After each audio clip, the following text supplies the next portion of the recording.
I'm not sure if you guys can hear me or not. I think I have some technical difficulties.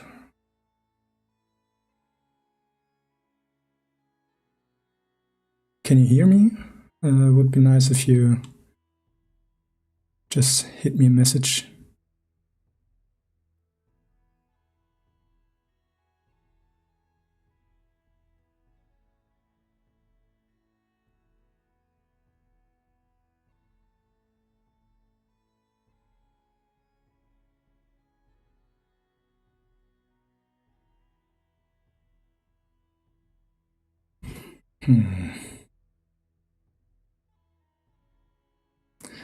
All right, thanks. Thanks, BIOS. I think I have some difficulties with connecting to YouTube. So you can see me. Perfect. Hello, everybody. Thanks for stopping by. Let me just take a moment to set things up, and then can start with the stream.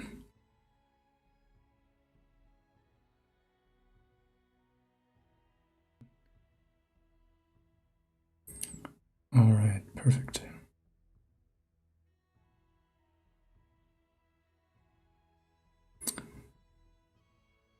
Thanks, everybody.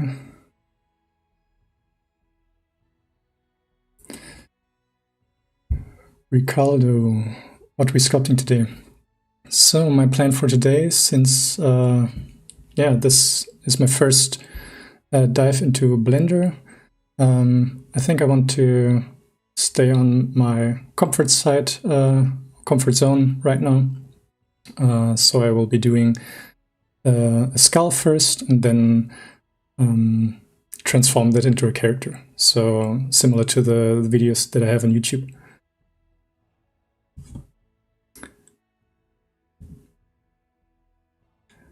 BIOS, I think YouTube's still off. It seems like Restream recreated a new video. So if you jump over to my channel, there should be a new link online right now where it's live. So thanks for the feedback. The other stream is not working. I don't know why, but yeah, thanks for the chat. Yeah, so as I've announced in the beginning, or in my video that I put up on YouTube, I haven't done any sculpting in Blender, except some tests and tutorials that I worked through. I worked through the Fundamentals series, the official one on YouTube from Blender. So I got a bit of testing already, but yeah, I can show you a 20-minute sculpting that I did just to not start the stream with figuring out how to rotate and set everything up. So let me show you that. This is the skull that I did. Took me, like I said, 20 minutes, where I mostly used the clay brushes. And I will do something similar right now, or starting soon. So I will add eyes and the jaw as well as some rough teeth. And once we've done the skull, I will go over to adding flesh and muscles and stuff, and see what character there might come from that. So let me see the chat. No, not ZBrush. Yeah, sorry, Creator. I will do live streams with ZBrush as well. But Blender is something that I wanted to try for a long time, so this is what we will do today. Hello there. Hey, everybody. Good day to you. Good day to you too, Deo here. I sculpt in both Blender and ZBrush, doing a Minotaur right now. That sounds really good.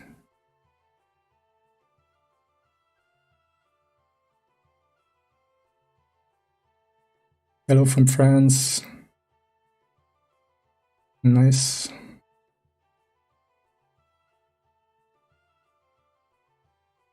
Ah, thanks for the shortcut. No, I haven't tried out 2.9 yet, since I haven't tried out any Blender version right now, except for 2.83. So yeah, but I saw that there's a lot of improvement performance-wise, so I think I will switch as soon as it's out of alpha or beta. I'm not sure which state it is in right now. Joao96, I started practicing sculpting in Blender because of your videos. Oh, that's really cool. Thanks a lot. All the best to your work, and keep practicing. It makes a huge difference.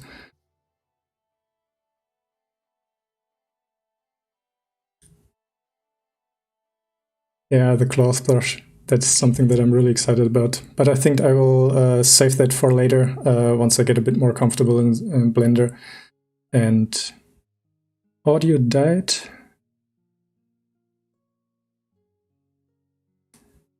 Is the audio working right now? Someone, Carthy, wrote that the audio died. I'm not sure if it's just for her or for everybody. If you could give me a quick feedback, that would be nice. Perfect. Seems to work. So yeah, let's dive in and start with a fresh scene. And sorry for any hiccups in advance. I still have all the old navigation and shortcuts in my muscle memory from Maya and ZBrush. So yeah, it's my first impression of the sculpting processes and techniques that you can do in Blender. So bear with me while I struggle through all of that. So it's good. Audio is good. So perfect. So sorry if I can't pay too much attention to the chat while I'm working. I will try to go back to the chat once every other minute or so. But I have to concentrate on Blender since everything is still new. But I try to keep up with the chat. So if I overlook anything that you write, just write it again, and I hope to get back to it. So first thing is to subdivide the mesh. So I have to go to subdivision surface. I just want to have a sphere, and I think you can just get a proper UV sphere here, but I will go with the default cube. Don't want to kill it right away. So cube is set, and let's go into the sculpting tab here. All right. Zoom, pan, rotate. Let's start with a simple skull. So the shift and space bar opens up all your brushes, and it's a bit buggy. I'm not sure how to control it properly, but yeah, sometimes it pops up and then disappears right away. But let's start with the clay strips. It's similar to the clay tubes brush in ZBrush, which I really like. So this is the first brush that I tried out. So let's take clay strips brush. All right. F for the brush size, and let's get started.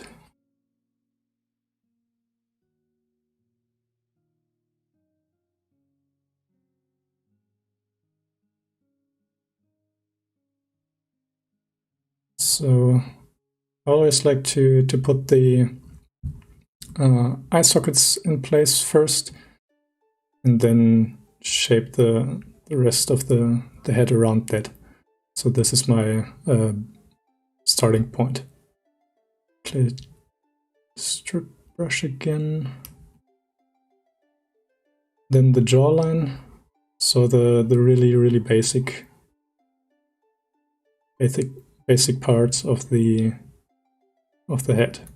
It looks like shit in the beginning, but this will take shape the more we work on it.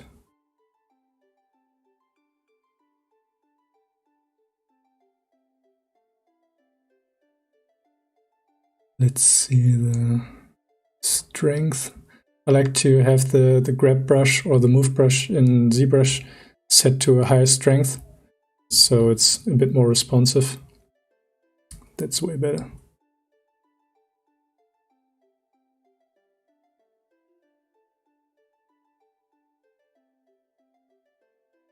ZBrush is better for sculpting. Yeah, I think.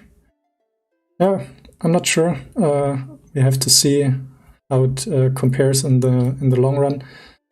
But ZBrush is specifically made for sculpting, and they're established in the industry for, I don't know, 20 years now also, or 15, for a really long time at least.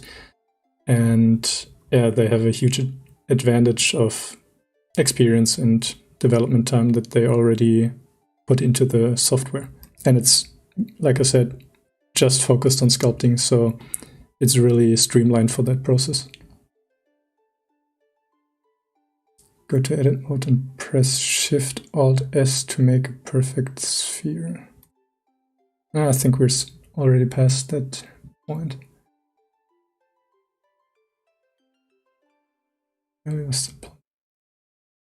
So let's put in a nose. Clay strips.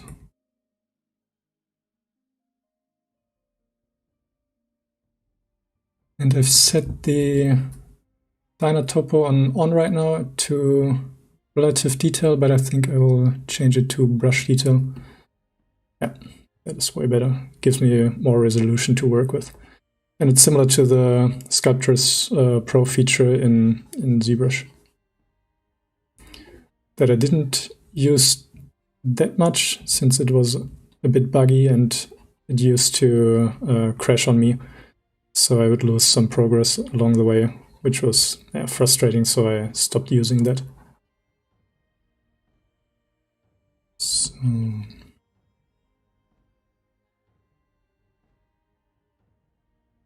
and it's just using the clay strips brush here to get some proper planes on the head and separation of the different parts. Really rough here. Nope. G.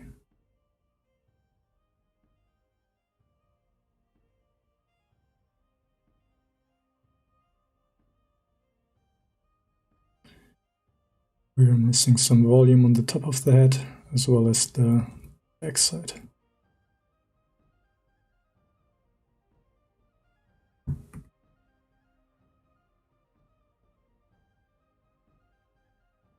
Let's see. This looks still not so good, but it's good that we can push everything around the way we want to.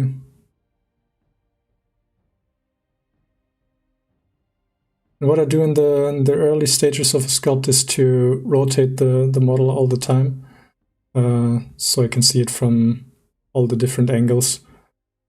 For example, here the head is almost like a box shape, which is not that pleasant. So we can fix that. So rotating a lot helps to keep a fresh perspective on the things that are still wrong.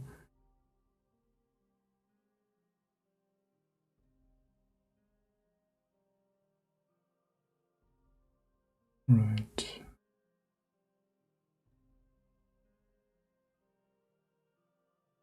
Let's see. The cheekbone is really soft right now, so let's cut into that to get a better feeling of the shape of the head. So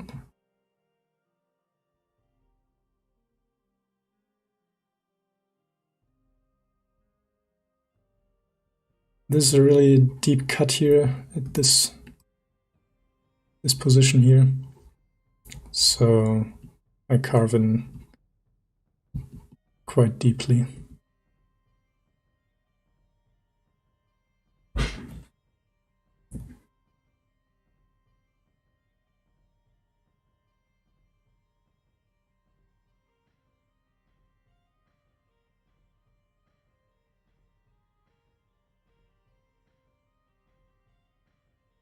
Shift F for brush strength.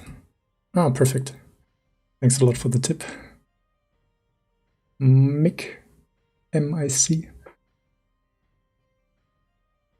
Performance. Remesh is like Dynamesh and ZBrush. Yes, it is. What I'm really looking forward to, or I don't know if they have implemented it yet, but something similar to zRemesher, which gives you a low-res version of your model really quickly with a more pleasant topology, so you can use the subdivision modifier to do proper sculpting on a retopologized mesh. Will you make a skull or perhaps follow that up with skin and muscles as well, like your usual process? Yes, this is the plan for tonight.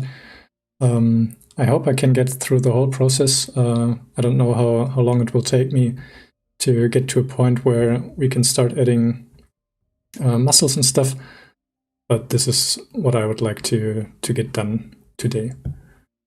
So yeah, thanks for stopping by.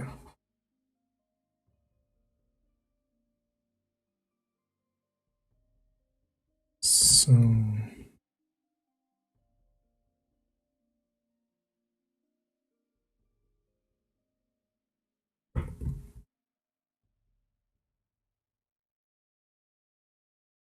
jaw seems a bit too large for me right now, so I shrink that down a little bit.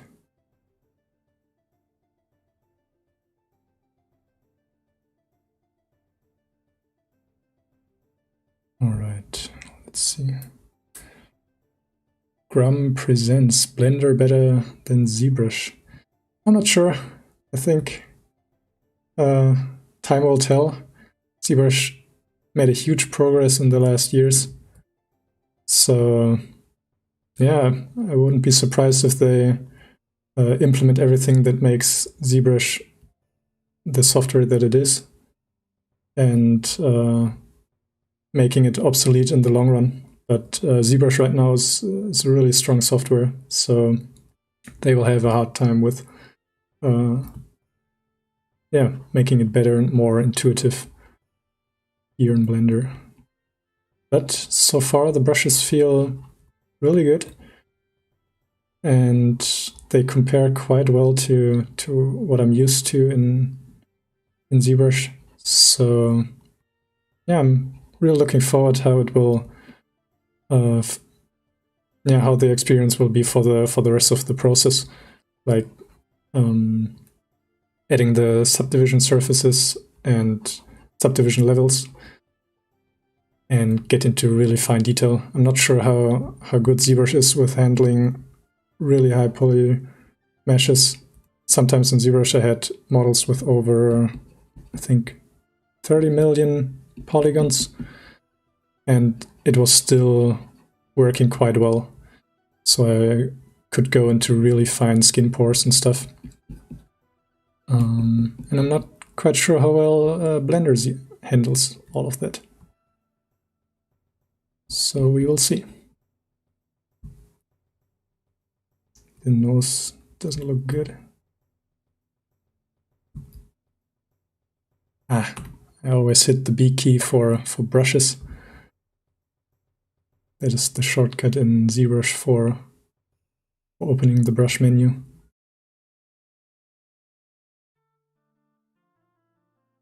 So Quadratic. It's now following. Thank you. Sorry for butchering your name.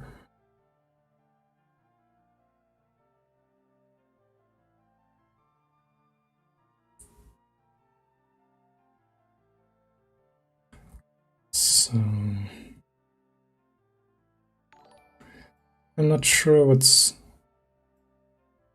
wrong right now with the skull. I think the cheekbone is not quite working. Clay strips. So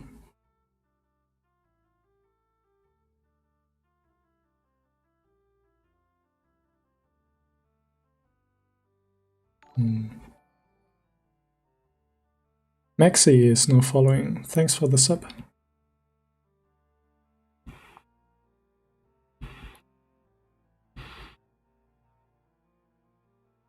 Let's give the skull some more pronounced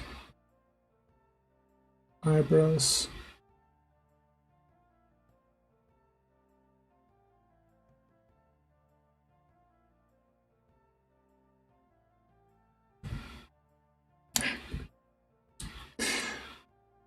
The B key. I think this will bother me for a time. For a bit more time.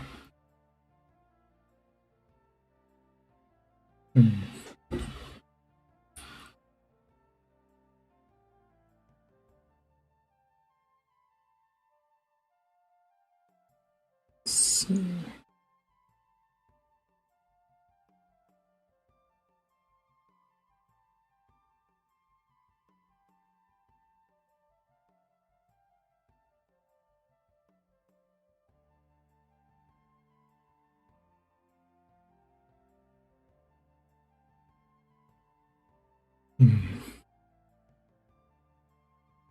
Something's still off. I think it's the shape of the eye socket.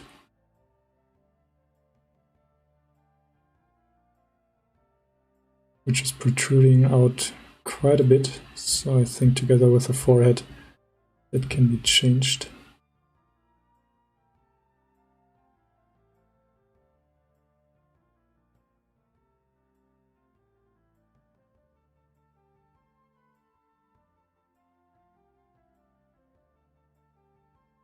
Thanks everyone for stopping by. It's really exciting to try this whole live streaming thing out. Never done something like this before, so yeah, it's a special event for me, and I'm glad that so many people seem to like it.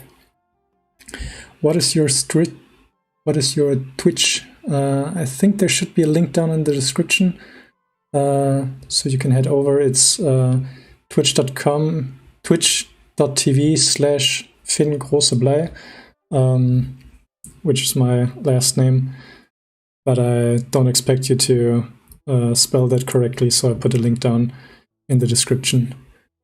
Or let me check if it's in the description or not.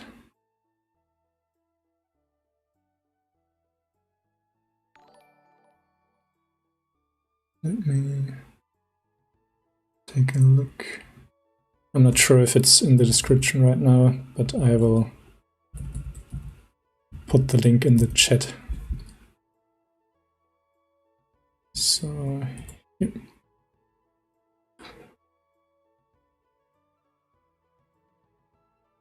So,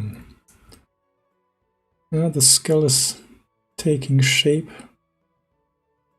Let's see if we can improve the forehead a little bit.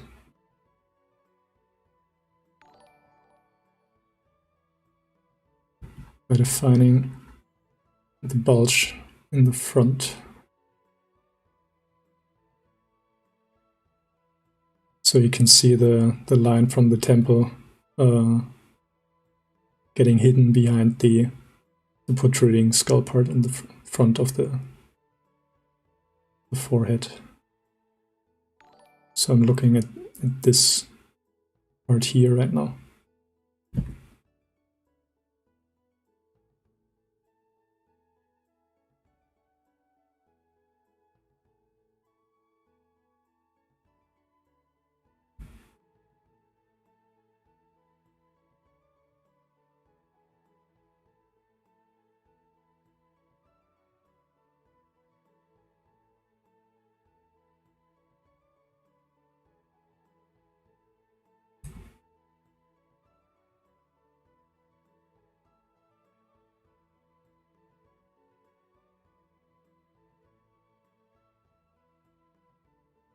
Here's a little bony thing that is coming from out of the skull. And this is where this muscle here, this very pronounced muscle when you turn your head, it's attached on that point here. So it's an important part of the skull. Push all of that a bit up.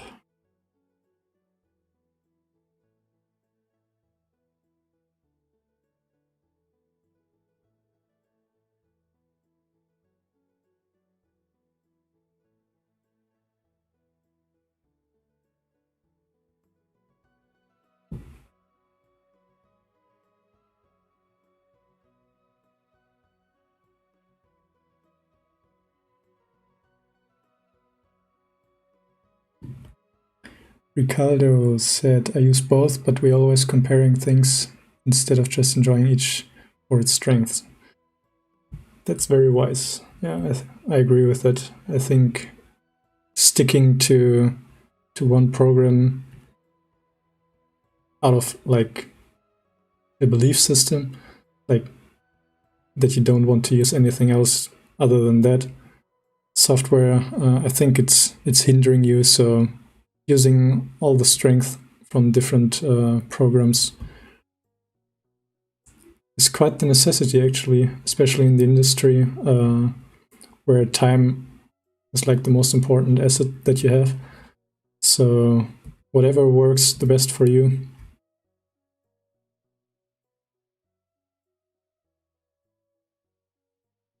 So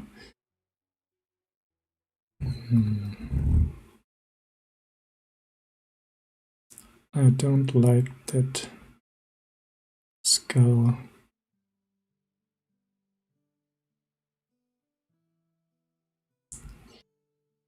Can still be improved. Let's see.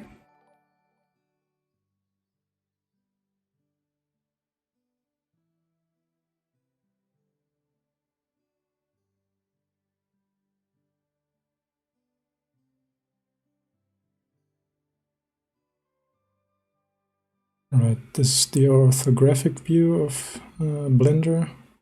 It helps me just to figure out if the proportions are correct or not. So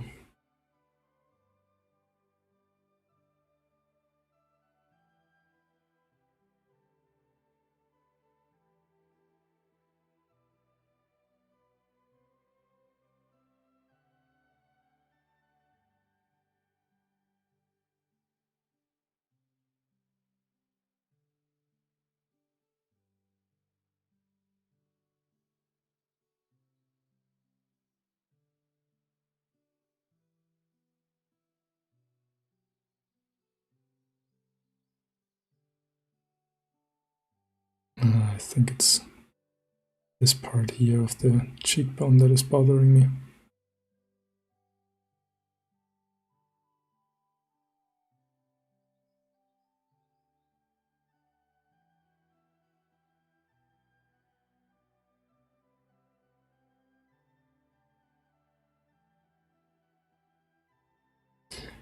Let's define proper line, proper separation of the eye socket to the rest of the head.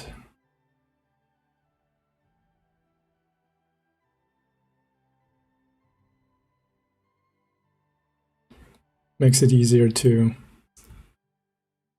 judge the proportion and the placement.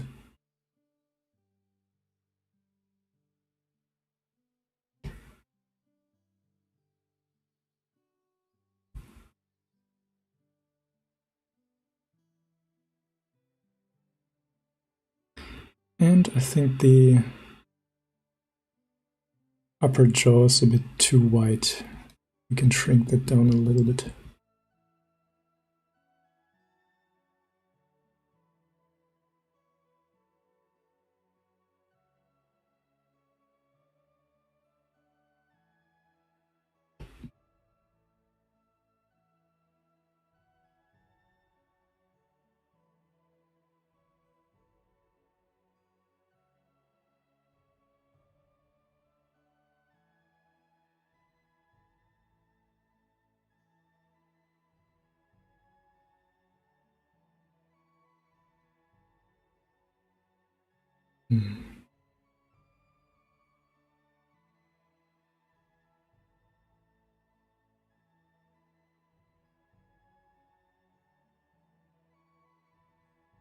I think the head is still a bit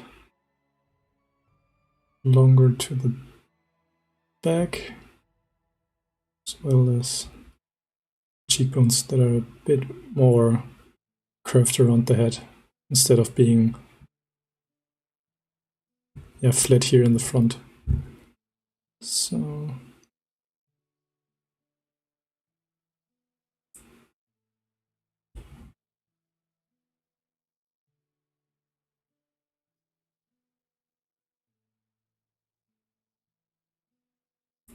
let's see, the widest part of the cheekbone is around here, around that area.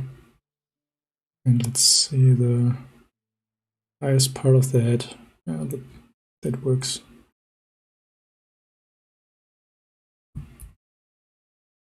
Let's push the jaw a bit more together.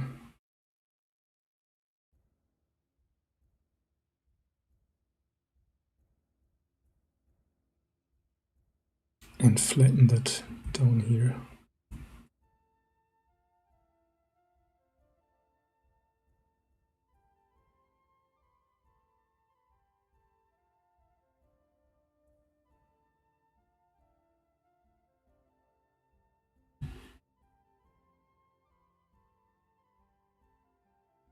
Hello, good to see you. Good to see you too. Yes, there will be a ZBrush stream probably next week, depending on how far we come with this model today. But I want to do more streams in the future, since it's a more direct connection with you. So I don't have to spend like hours to edit a video and record a video, but instead, I can interact with you and just enjoy the journey together. So there will definitely be ZBrush streams in the future, and other streams as well.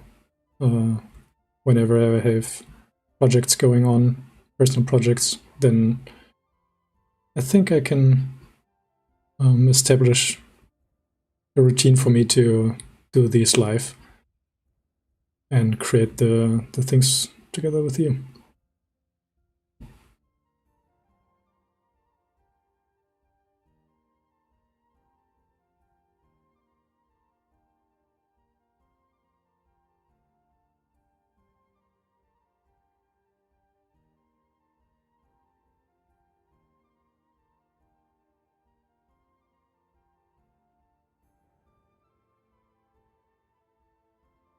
Take a quick look at the chat.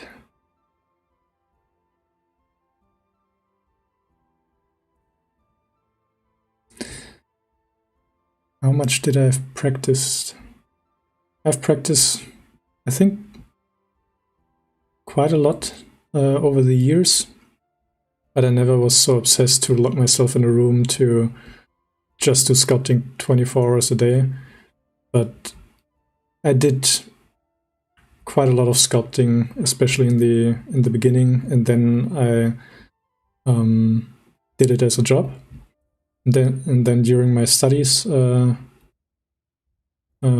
I'm currently in the last month of my studies, I did character sculpting all the time, and I would probably say that I hit the 10,000 hour mark by now.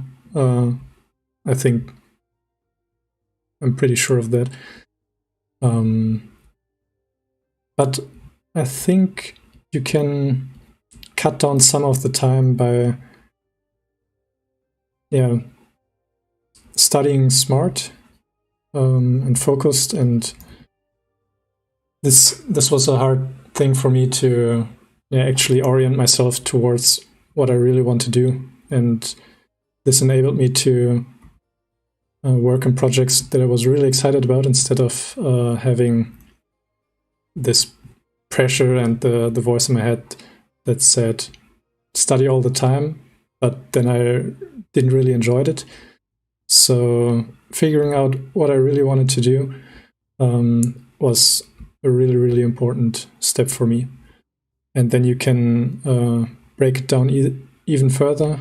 For example, I want to create characters, and then that's not specific enough. So what you would want to do is to have a high-level goal, for example, creating characters, and then break it down into really, really small, tiny goals, basically to the point where you can say, all right, I can have a plan for today that I can work towards. I have, I don't know, how is the finger structured, for example? What bones are in the hand? Or how's the eye socket shaped like? And then you have something that you can do today instead of having a goal that is always in tomorrow. So I think this can cut down the time of the 10,000 hour rule. And yeah, or at least get you to a point quicker where you enjoy your work and the process. Like enjoying the process is a huge part of if you stick to it in the end or not. So yeah, hope that helped.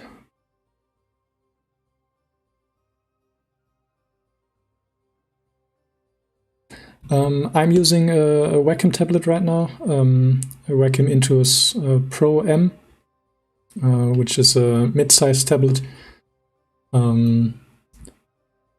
I bought that, I think, 2 or 3 years ago, and it's really good. But you don't have to get the expensive one in the beginning.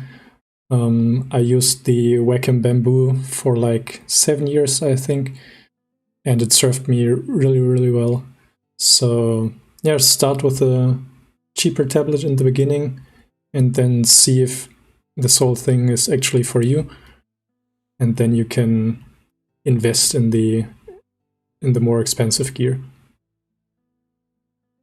But yeah, try to get everything out of the cheap things first before you spend money.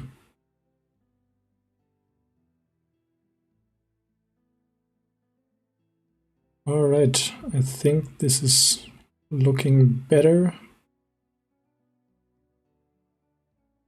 We can move to the jaw next.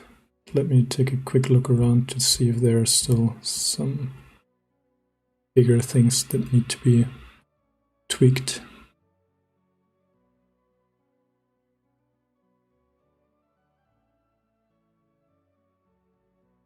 Is it really hard to earn money as an artist? That's a tough question. I think it really depends on what you want to do. If you want to work in a studio, then I think it's not that difficult to earn your living like that. I think the entrance level is getting lower and lower from each year since the demand is so high right now for artists. So yeah, if you practice enough, I think in 1 or 2 years with focused practice, you can easily get a job at a company. It depends on where you want to go. If you want to go to Disney, then yeah, this takes quite a bit longer than if you want to work at a local studio or a smaller studio, which are really good for a start, actually, because you have more responsibility to for your work, and you have a better chance to get a broader look at the whole process instead of just a tiny area that you got hired for. But if you want to work as an independent artist, I think that is really hard. I think the hard part is the staying consistent and getting noticed on the internet, building a community, and all of that takes time. So, but it's it's a fun journey. If you're not doing it for the money, but for the sake of doing it, then start today, and yeah, don't be scared to put your work out there, because as soon as you put your work out there, it lives on the internet and yeah, gets life on its own, which is kind of strange over the long run. But yeah, it helps you to grow over time, and the good things take time. They evolve and not just happen out of nowhere. So yeah, if you're in it because of the passion, then just do it and the rest will come.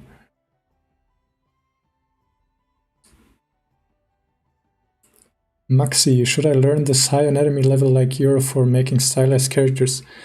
No, I don't think so. You don't have to get into the really fine details of how things work and what their surface details are on bones and stuff. But what I would recommend to practice is simplifying things in basic shapes. So doing the skull like here, but let me see, is there a flatten? Flatten, yeah. So if you have the cheekbone here, then let me quickly turn that off to show you.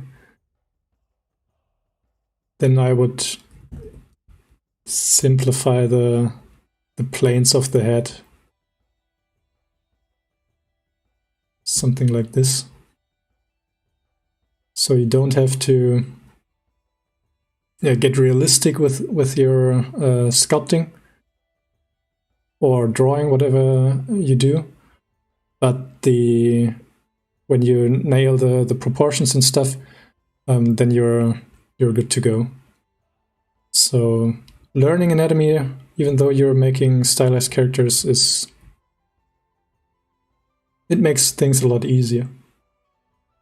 Especially if you take a look at Disney's Tarzan, for example. It's basically a realistic human anatomy. So yeah, it's good to know your anatomy. Sharonir, hi, loved your Autumn Girl Sculpt. Thanks a lot. It seemed to get quite some traction, which yeah, surprised me in a positive way. So I think we're good now. I can't see what's bothering me right now. I think there's still something left that I can't see right now, but I will add the jaw now to have the whole character fleshed out better, to see the relations of the jaw and the rest of the head. It gives me a fresh look on how it works. So let's go back into layout and add another cube. Scaling down. What I want to do is to have a really basic block that I can use as a start. So let me try out these controls that I haven't tried out before. So yes, I'm just trying to make the same shape as the upper jaw. Let's see if that works.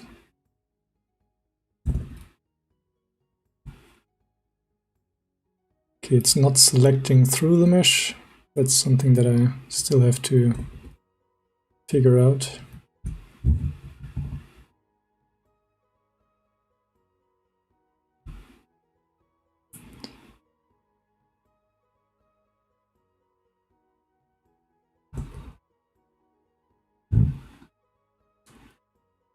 Press Alt Z.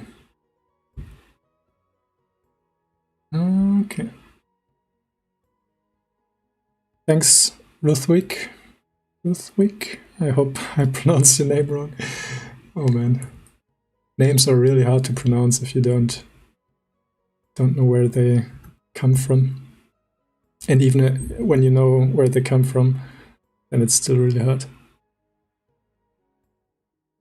Yeah, thanks. So let's rotate it around the Z axis and move it back a bit.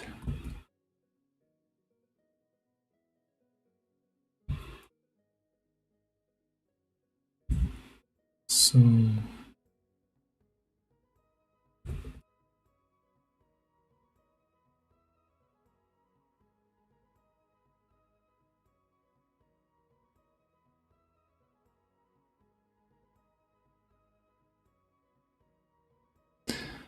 yeah, not the best modeling right now, but it's a really big difference to modeling in Maya. So Alt Z activates X-ray. Yeah, thanks Live Z. Someone wrote it in the comments, and it's nice to see how Blender actually works, because it's much more shortkey driven than any other program that I used before. So it's I think the learning curve is really steep in the beginning.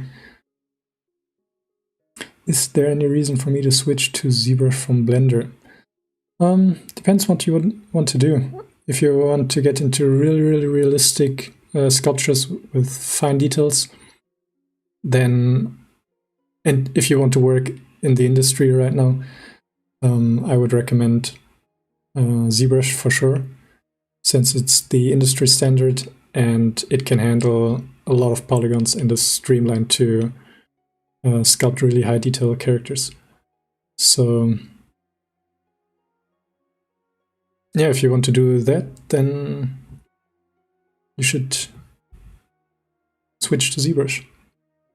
But if you want to stick to more stylized characters that don't need any displacement maps later on, then I don't think it's that necessary.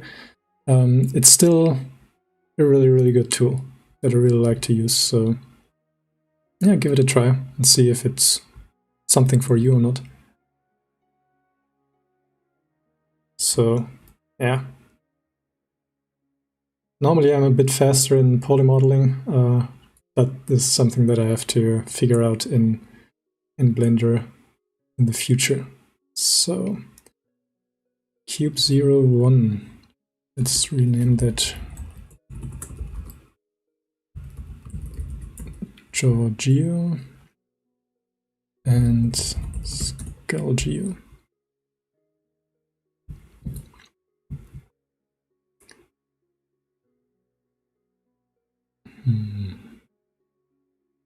Subdivision surface. Yes, let's subdivide it a few times. That's fine. And start with the line topo.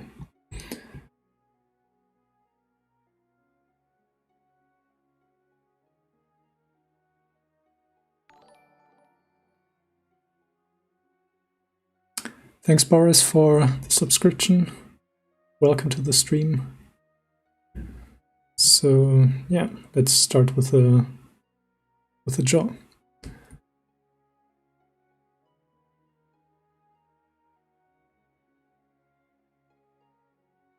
Does anyone know why the brush is shaped that weird? Maybe it's because of the curvature of the geometry. Let's see.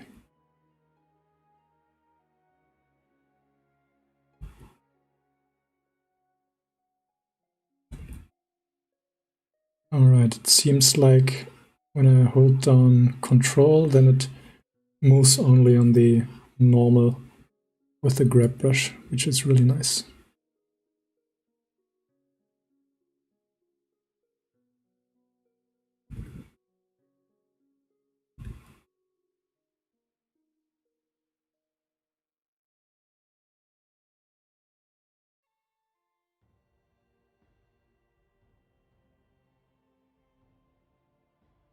Alright, all brushes do that. These little things that I have to get used to. But in the end, it's all technicalities, and all the fundamentals in art, they apply to any software. So when you learn how to do a sculpt or a skull in ZBrush, then you know how to do one in other programs as well. I hope so.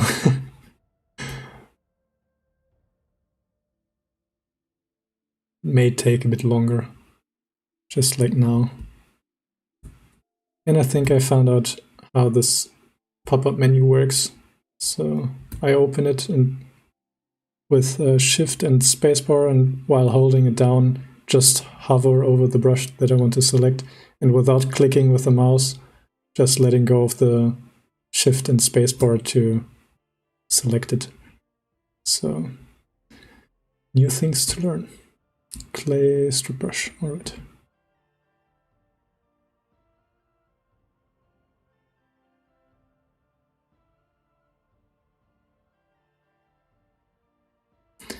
Does someone know why, when the brush is getting closer to the symmetry line, that it's stretching?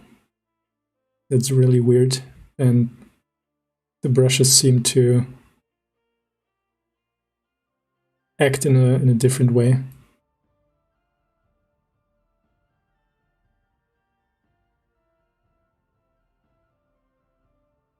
Okay.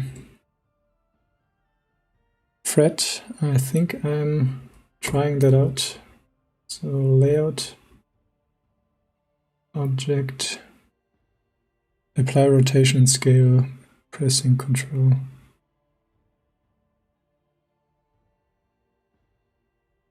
Okay. Rotation and scale. Let's see. That works perfectly. Thanks, Fred. This makes it a lot easier. Yeah, it's cool to interact with you while doing this stuff here, since it's I can get your help and feedback, and it's a lot of fun. So thanks everyone for coming to the stream. Fedorov, yes, I'm trying to get a sculpt on top of the skull here today, depending on how far we come, but this is the plan, yes.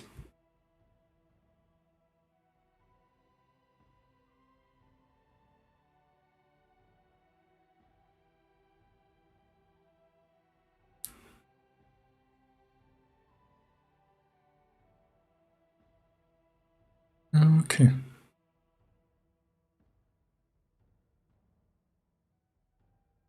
Thanks, Mo, for the tip with the brush settings.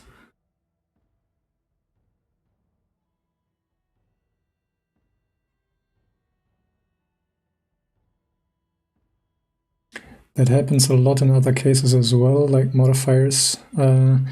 Yeah, I have similar things in Maya as well, like these good practices. For example, deleting the history, which seems similar to the modifiers here. So it's nice to see the similarities, that every program has its own best practices. Finn, you have an art station or something like that? Yes, I do. I will post it in the .com/. I'll post it in the chat.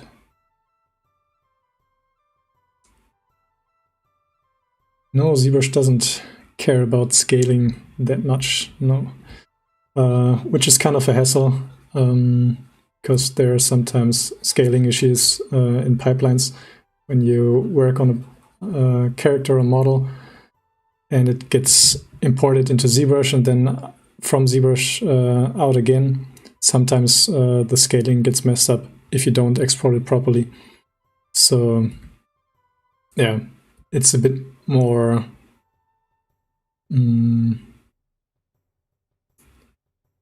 yeah, freeform software that's really focused on just the sculpting part. Virtual Diaz is now following. Thanks.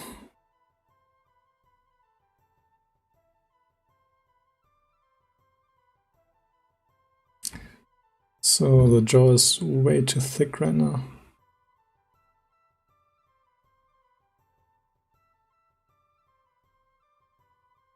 Let's put an angle here.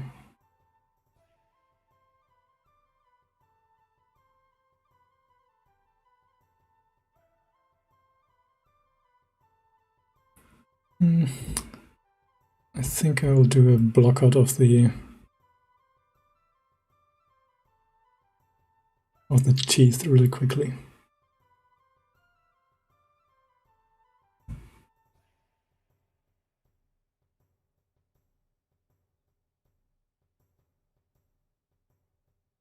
Oops.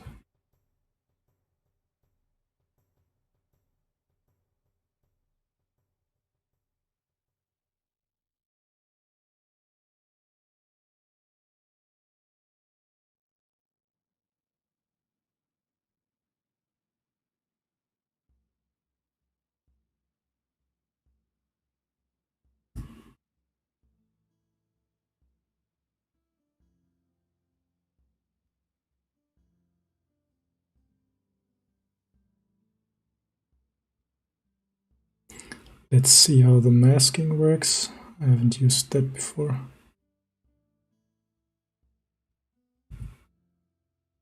Brush settings.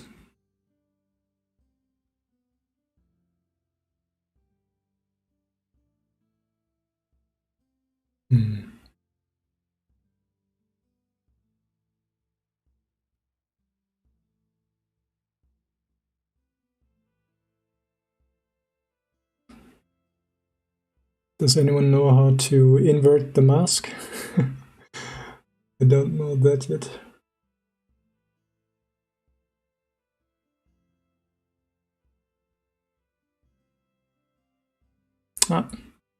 Thanks, Mo.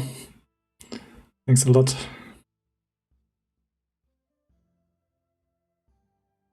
Control I. So.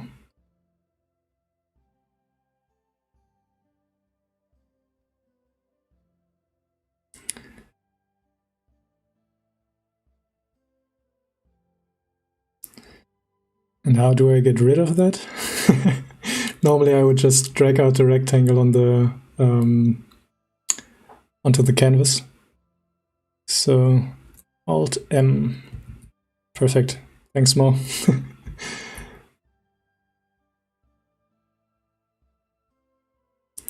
Alt A brings up the mask pie menu.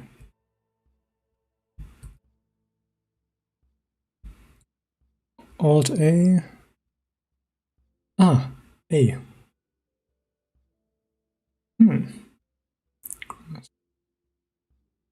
It's convenient. Thanks a lot, Ruthwick. I hope I pronounced your name wrong. Right. Yeah, that's my goal, to become a wizard. That would be really, really nice. Let's see how that unfolds over time. Clay strips.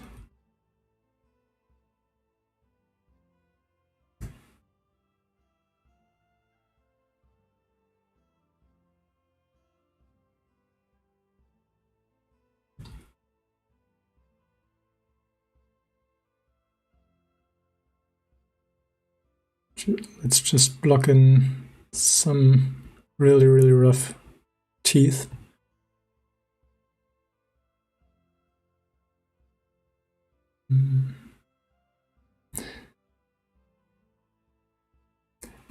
The Dino Topo doesn't seem to work on this brush. I'm not sure why.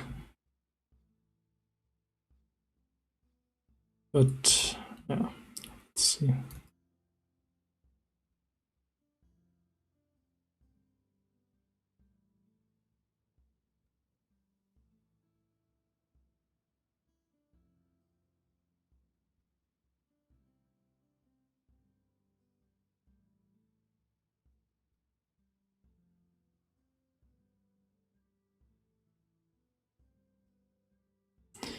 It's not the right amount of teeth, I think, but it should serve as a good base to put the rest of the character on. And not so high.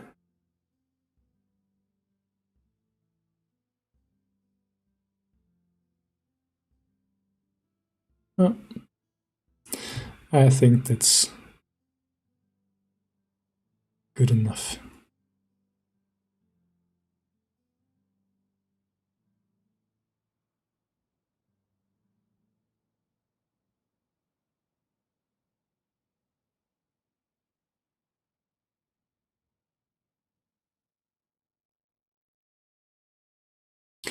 I think what's different as well as it is in ZBrush is that the focal length of the camera is a different one.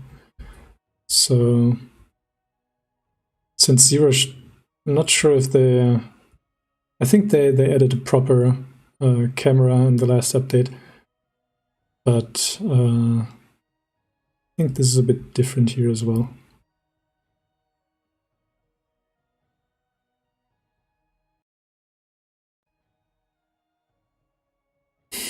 Homer Simpson skull. Yeah, could be it. 1, 2, 3, 4, 5, 6. Nope, it's the wrong number of teeth, but it's not so important right now.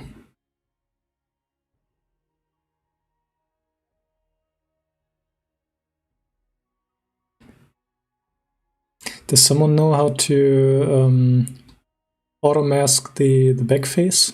So when I use the clay brushes and I draw from one side, it doesn't get drawn into the other side. I think the focal length on ZBrush is 90 millimeter, if I'm not mistaken. So it's closer to an orthographic view than 50 millimeters.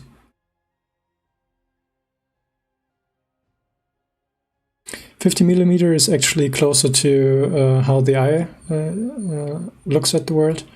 So I think it's even better to get used to that focal length instead of the 90. Because sometimes when I sculpted an orthographic view in ZBrush and then imported it into Maya where I had the proper focal length, then it looked like the whole character was blown out, like inflated in the front of the face. So it felt like a fisheye effect.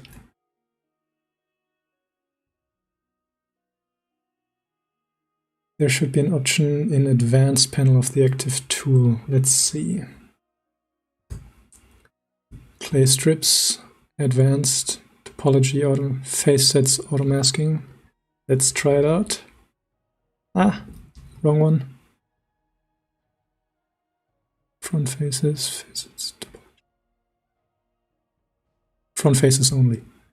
Let's see. Perfect. Thanks, guys.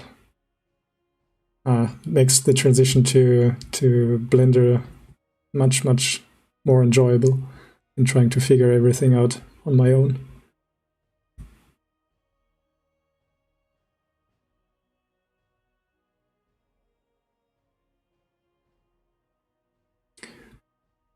So I'm not too concerned with the resolution right now, since it will be covered by the rest of the character later on. So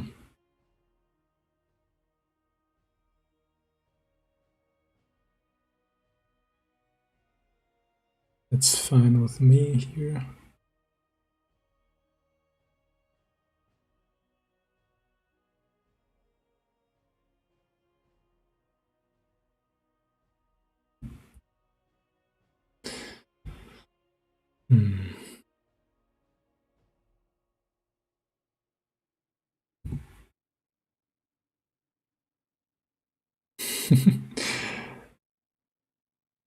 Yeah, it's cool that we can learn together and see, yeah, how to improve the sculpting experience.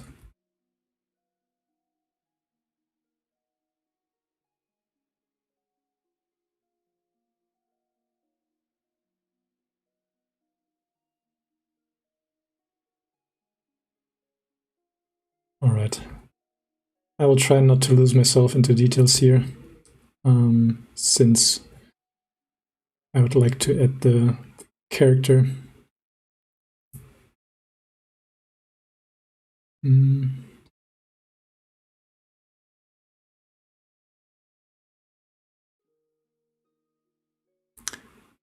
Mm.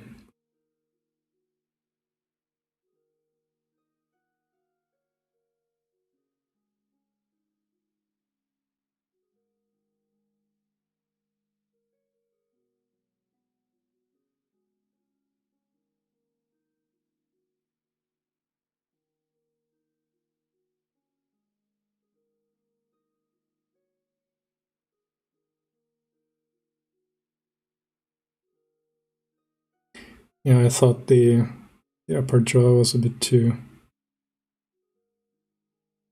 far down.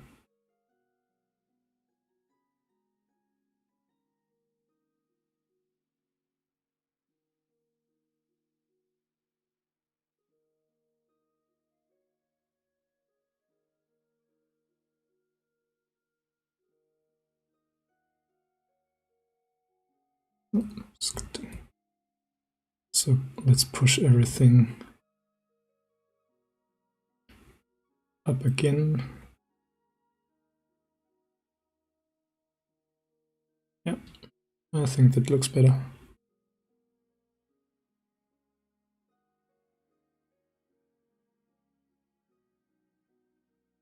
I think I'm going for male today, because I can be a bit rougher on the details, and it still looks good on a female.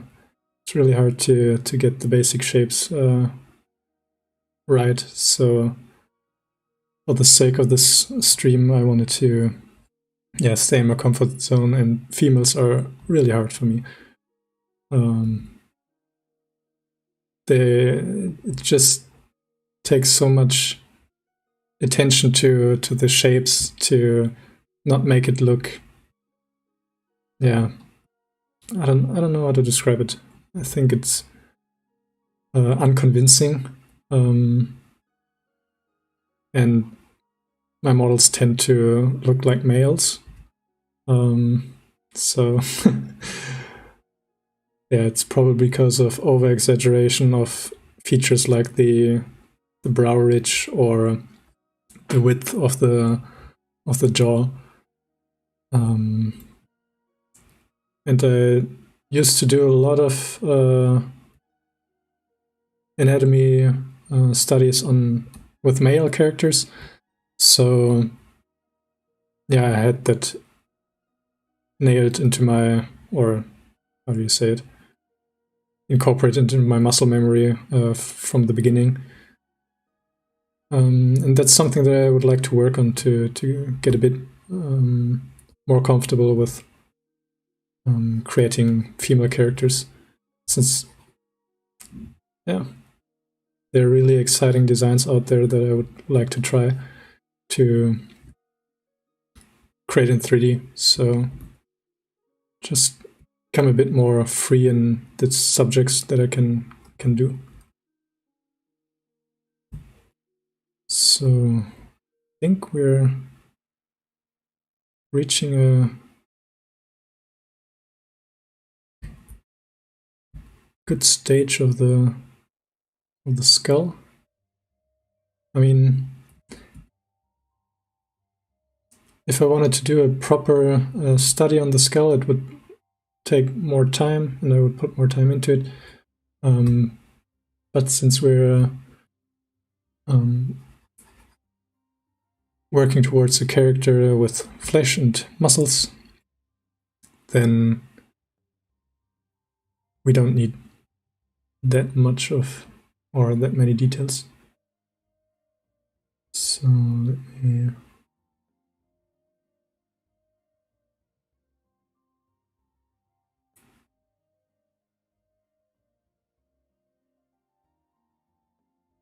And I think I'm doing some kind of a fantasy character, because they're fun to do, and that they don't have to live up to the expectation of being correct. So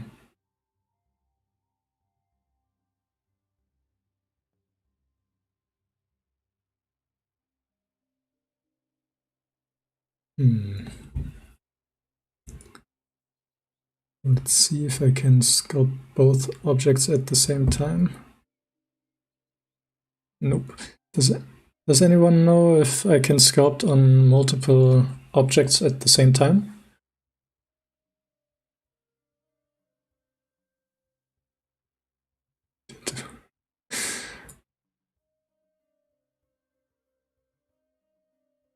Earthquake, yeah, babies are super hard because you have to basically learn the shapes from the ground up, because they have almost no similarities to the normal or grown-up human beings. So yeah.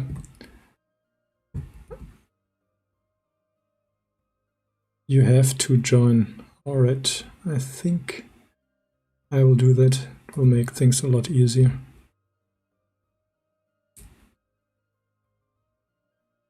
Then we can rename that here to SkullGeo.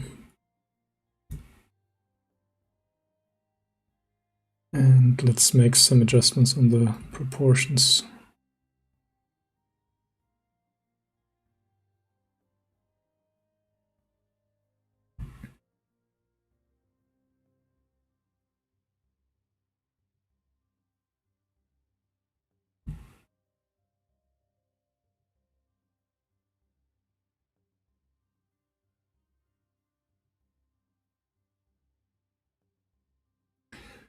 Somehow the dino topper is not working when I smooth. Let's see, dino topper is activated, detail percentage 25%. Xan is following. Thanks a lot.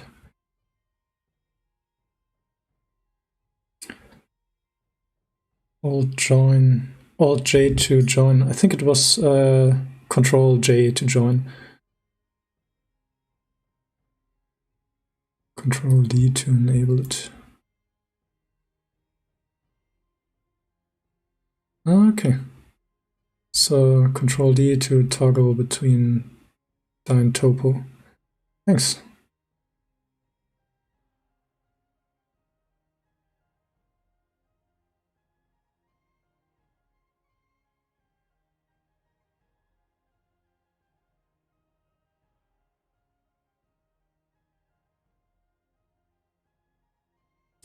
Shift, yeah, I got the brush working, but yeah, it's unfortunately not adding topology, but only smoothing the existing topology, which gives weird results with Dyn Topo, since the wireframe is so unevenly distributed that the smoothing algorithm creates weird artifacts. Since, yeah, when there's fewer topology or less topology, then it smoothes faster and more strongly than on the areas with more topology. So it would have been nice to get the Dyn Topo working with smoothing as well. So as you can see here, it creates this arc here, since there's an, let me see, wireframe, yes. Here's the border where there's less detail on the bottom and more detail on the top. So the smoothing creates artifacts on these lines.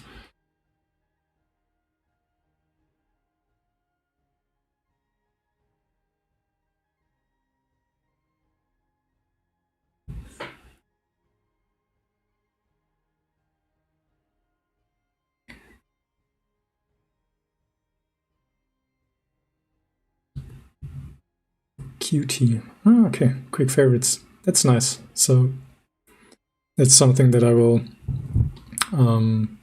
establish over time, I think, adding features to that quick menu.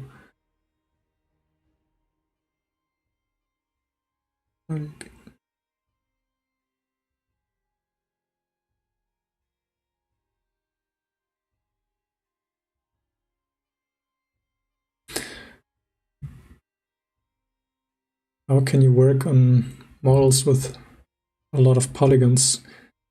A big thing in ZBrush is having subdivision levels. I think it's the multi-res modifier here in Blender. And this helps quite a lot to boost the performance, since the computation can, or if you rotate the model, for example, it jumps to a lower subdivision level, so it doesn't have to compute as much, and then jumps back onto the current subdivision level once you let go of the rotation of your view.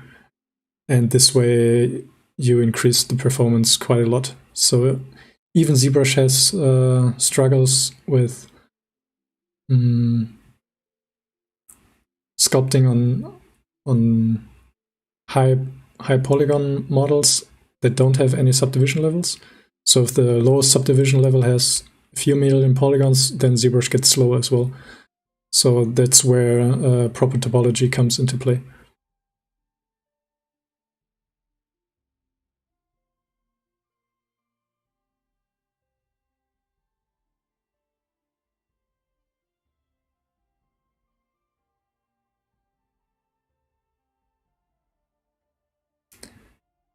Maxi, what is my PC configuration? I'm not quite sure about the CPU, but I do have a GeForce RTX 2060, I think, and 32 gigabits of RAM, which is important for larger models as well. But yeah, I have a laptop, so it's not the best PC. I wanted to have a portable workstation that I could take with me. So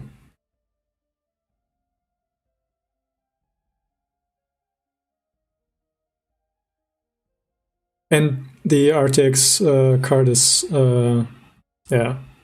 way too much than what I need. Maybe it will come in handy when I start rendering with cycles, for example. It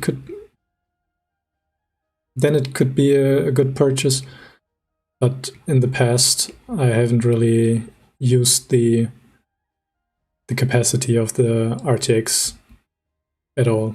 So you can, I think the GTX 1060 and 1080 is really good still.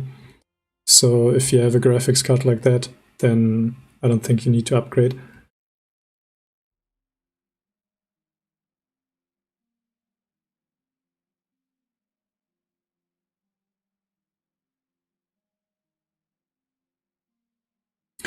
Yeah, ZBrush can get crazy with the polygons, especially when you enable HD geometry. Then you can have like 100 million easily. But it's necessary for the really, really realistic creatures that they do for film, because you have like close-ups that are where a 4K screen is filled just with the eyes. So you have to have a crazy amount of detail around the eyes, for example, or the lips, or whatever you have the close-up on. So yeah, but that's really, really tedious work. They're actually, it's a special position to put all the details, which is called surfacing artist. and they're yeah, responsible for all the surface details.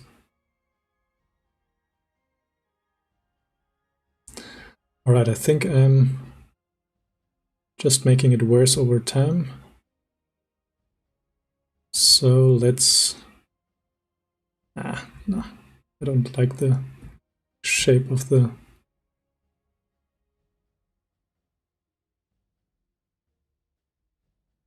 It's a bit better.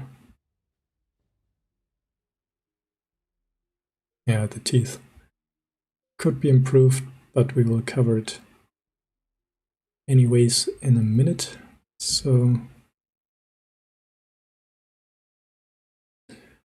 2.9 is getting a performance boost. Yes, I heard that as well. I saw the live stream of Ricardo, I think.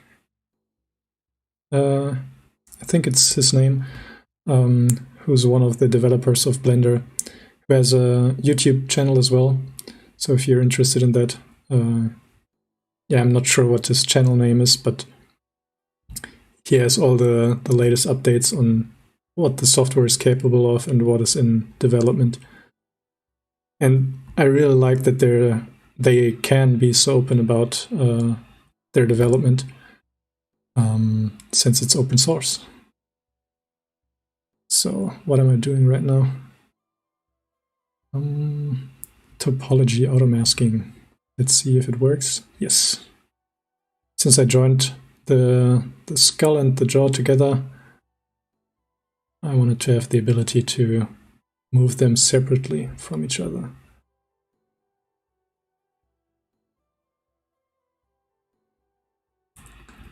So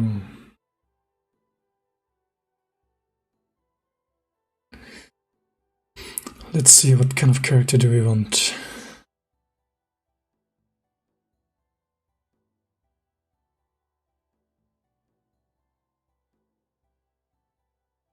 Let's turn it off again.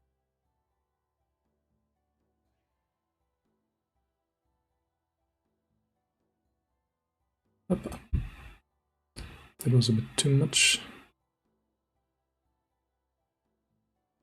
Maybe I should save. Otherwise we might lose everything that we did so far. First, let's see, 0.2. What should we call it? First character sculpt. V01. Yeah, naming is not important.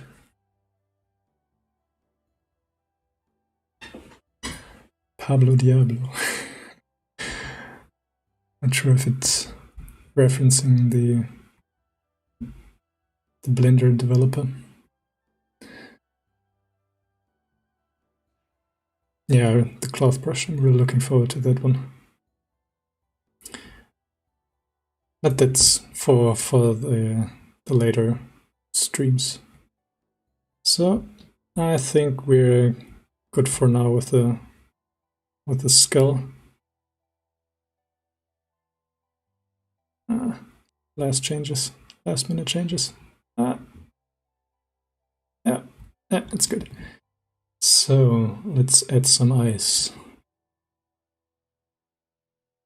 Mesh, UV sphere, scaling it down to roughly the size of the... Hey Cruz, thanks for following.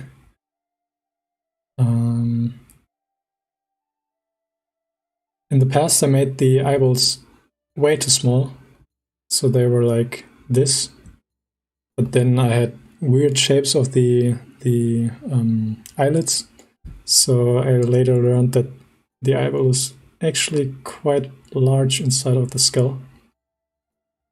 And once I realized that, it made everything much better. So mirror, and then I use the skull as the mirror plane.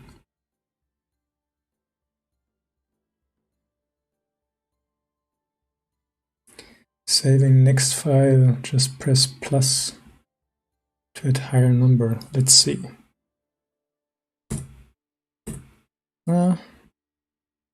Plus just jumps, zooms in and out. So not.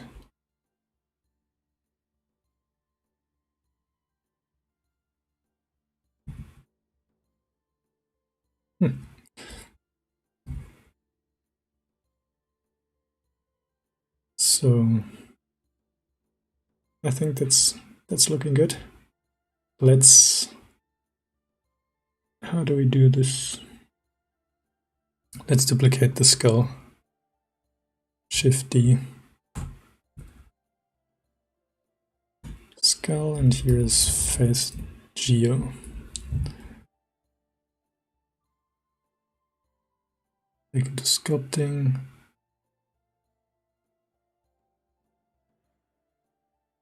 And then it was, I think I had to use the remesh modifier to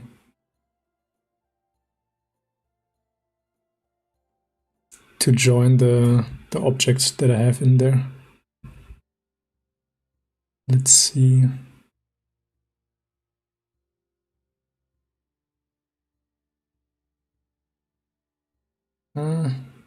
ZBrush is a bit slow here right now.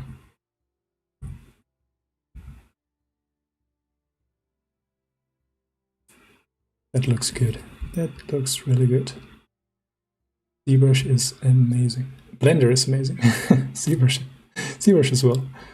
So, and now we have the duplicate and the normal skull, as you can see here. So we can select the face geo and jump back into sculpting. Let's see. All right.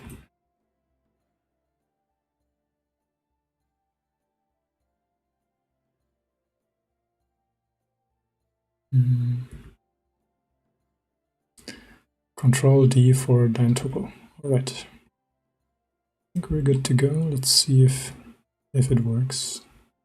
Clay strips.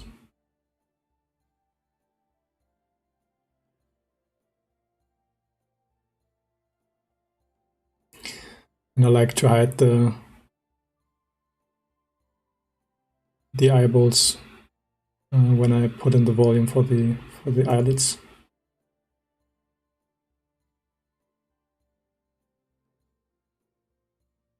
So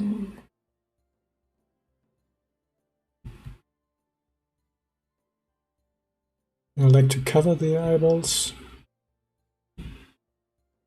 and then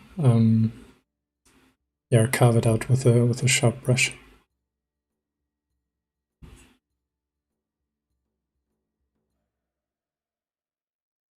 Control R.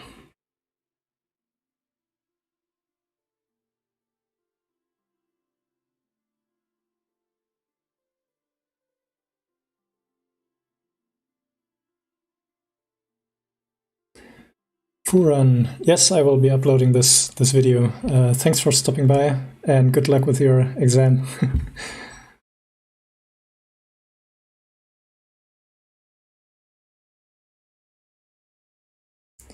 Yeah, ZBrush Z-Remesh is really good. You can add some guides to make it really good for sculpting.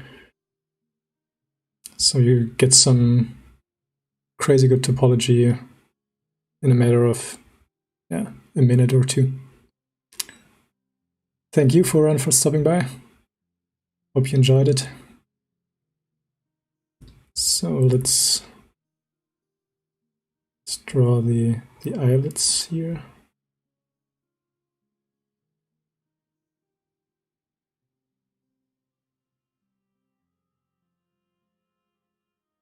What I'm looking for in the eyelids is the placement of the corners. at what angle they are. So right now they're a bit angled down to the center, and this is usually something that makes it a bit more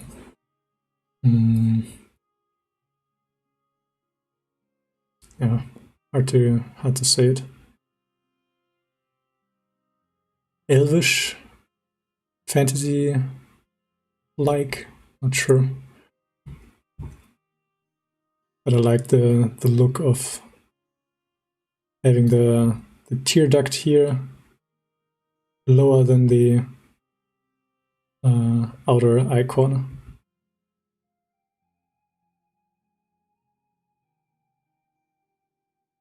This is looking good.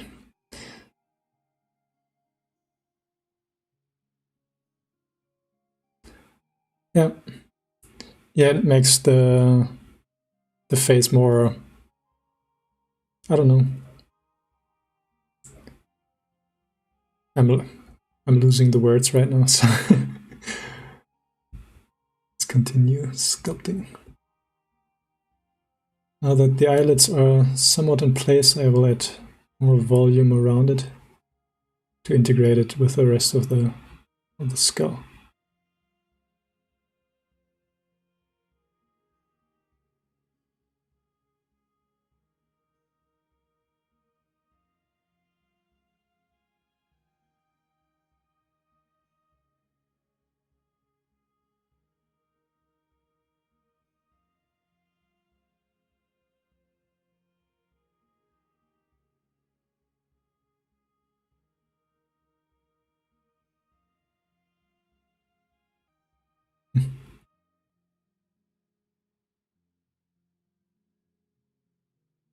Yeah, especially the lower part here really makes a difference. Once that is filled, it completely changes the look of the face.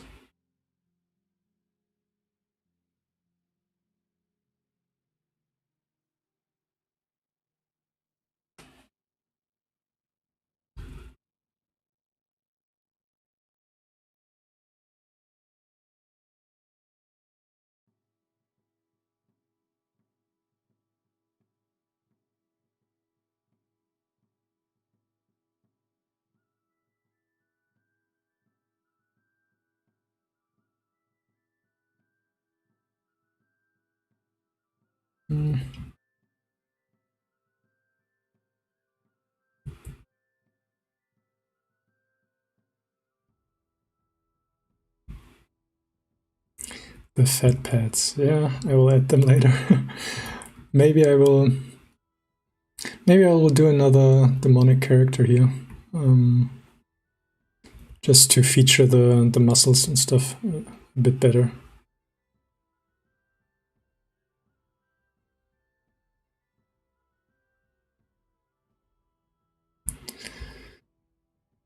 This eyelid doesn't look good at all.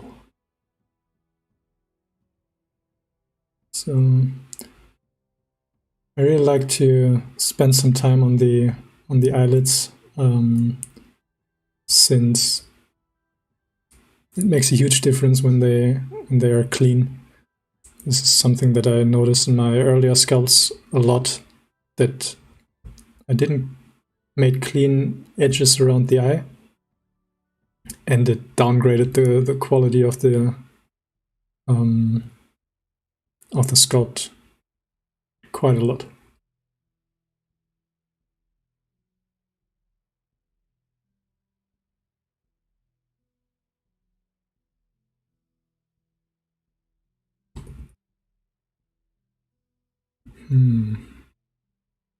Somehow the brush here isn't working.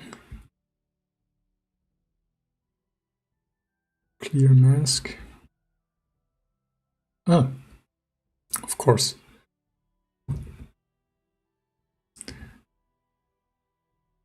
We have another skull on top, so that's why I couldn't see it.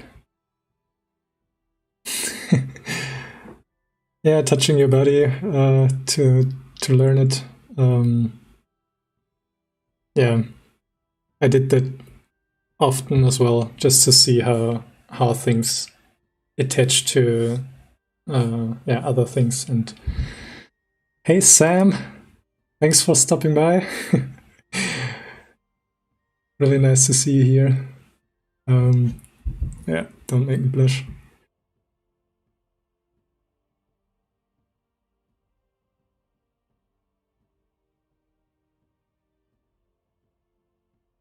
No way. Is it you? Is it you, Noel?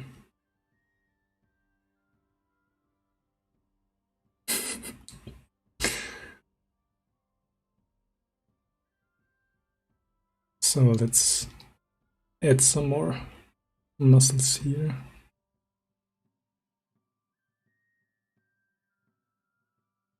And around the mouth.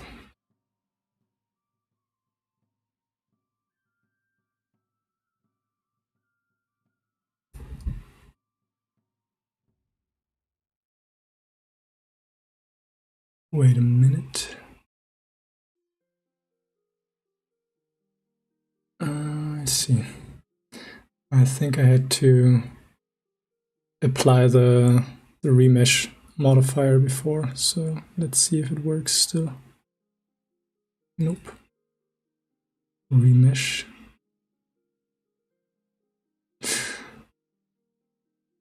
Let's see.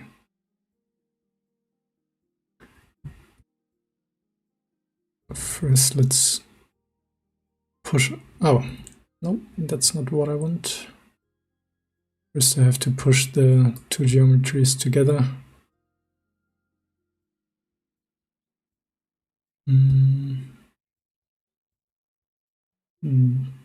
Inflate. All right. So, and then I add the remesh modifier.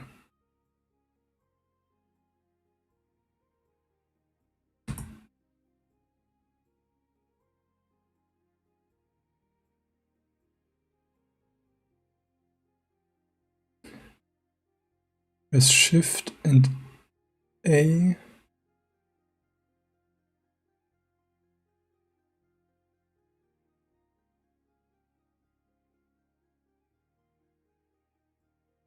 All right, let's first apply the remesh. So now we have a combined mesh, and I can add the details on the eyelets later again. But now I can properly sculpt on that mesh. All right.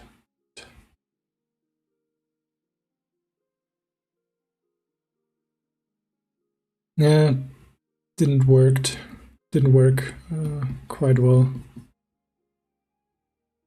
So Shift A, you said.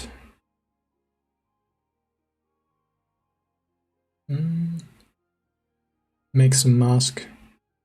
So not sure what that is doing specifically, but I think it's fine for now. So let's cover the teeth.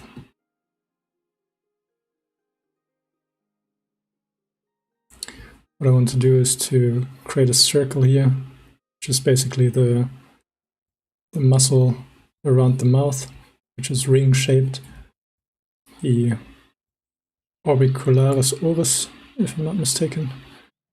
The fancy name, fancy Latin name.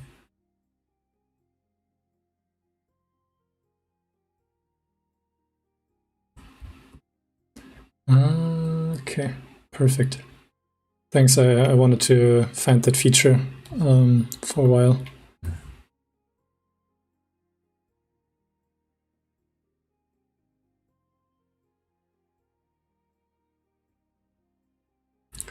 So let's add the lips.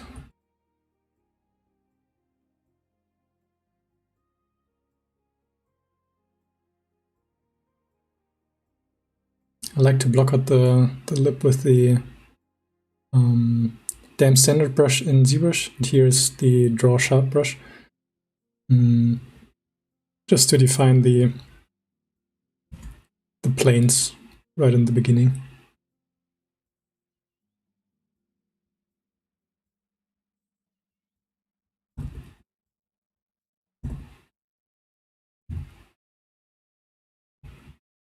A really attractive looking mouth.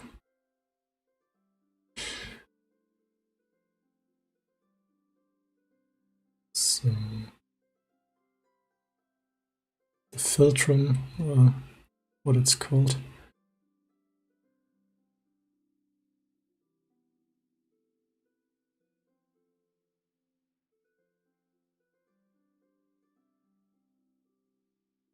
So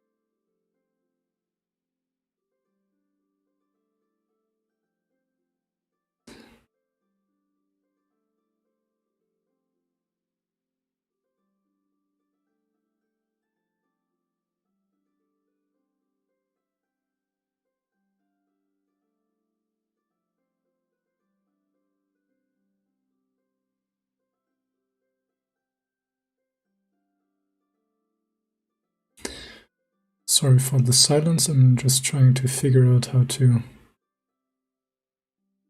best continue with the sculpt, if I should continue with Dyne Topo or just make a remesh and then remesh once in a while to get a better resolution. Let's see. Alright, I think when I now add a multi-resolution modifier, then I can subdivide it once, hopefully. Oh, Blender is getting slow.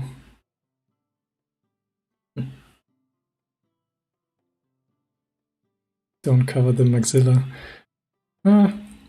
Maybe I'll just add the muscles from the cheekbone to the rest of the mouth. But since the lips are covering quite a large area, I will probably cover the maxilla.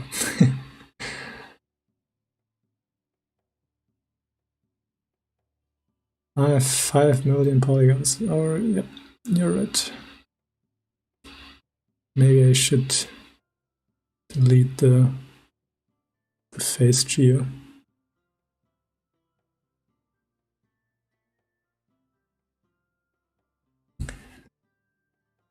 What is my active count?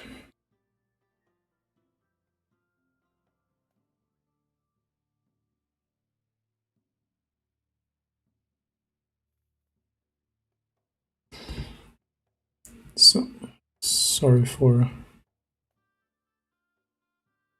taking my time, but let's continue.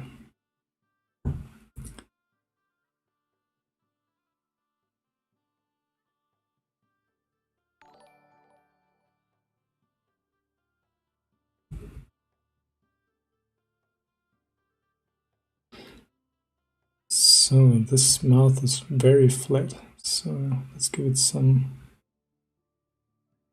thickness and curvature. The lips are basically just wrapped around the teeth, so they get the shape of the lips. They come from the teeth underneath it. So if someone has a very wide arc of teeth, then it shows in their mouth as well.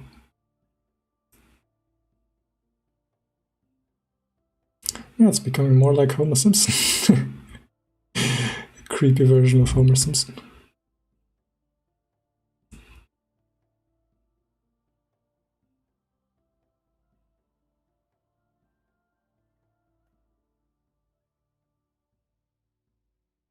Here's a small bulge at the corner of the mouth. And this is due to all the muscles that connect to that point. So it gets a bit thicker here.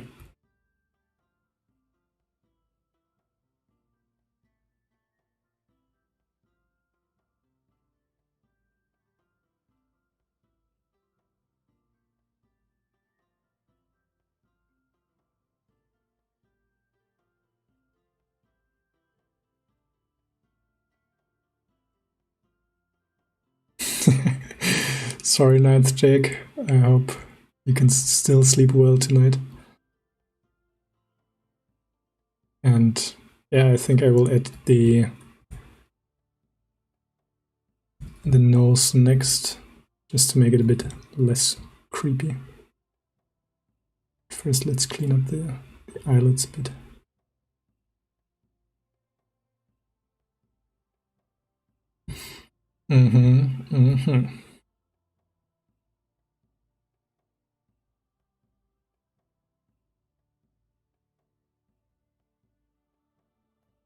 It could become a female character here. Let's see.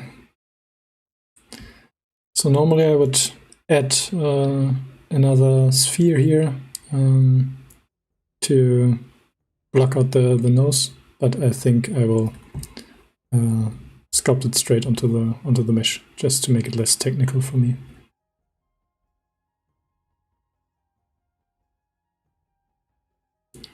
So I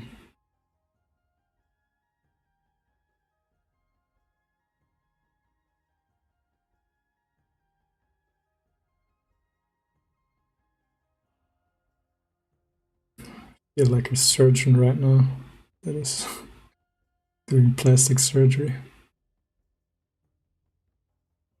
And we're done.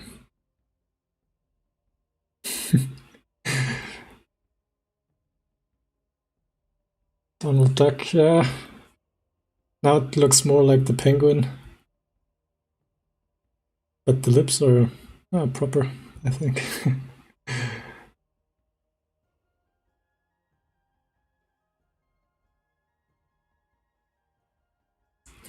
So, clay strips. The clay strip brush is really good. I'm surprised that they got the behavior down so well. I tried other sculpting softwares, and they had trouble with having a nice feel to their brushes. Similar to, I would guess, to Photoshop brushes and other programs. So, this is basically the nose.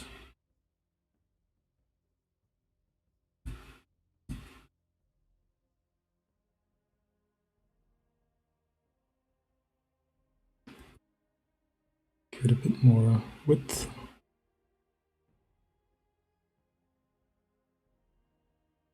And this looks much more human than without the nose.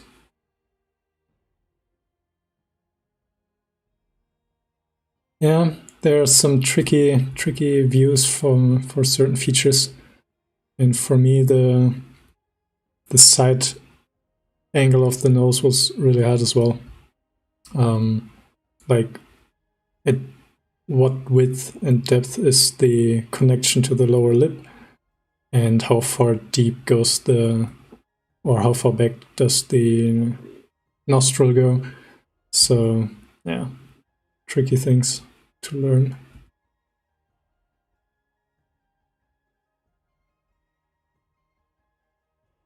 Looks like an insect almost.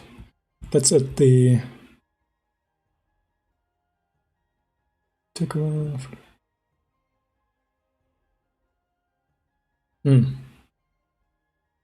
Yeah, I can imagine that it wasn't so easy to nail the brushes. Yeah, I wish I would have started with Blender earlier, just to get to experience the history and the development of it. But now I can use all the awesome features that they implemented over the years, which is a good trade-off, I think. So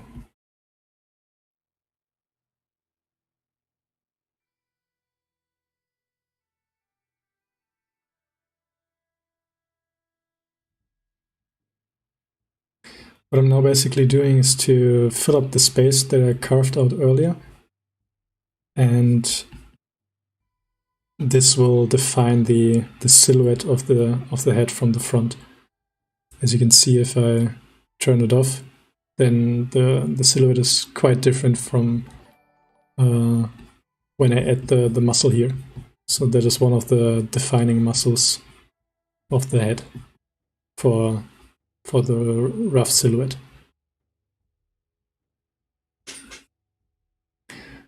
Michael, I'm using it, I'm creating this from memory right now, so I don't look at any reference.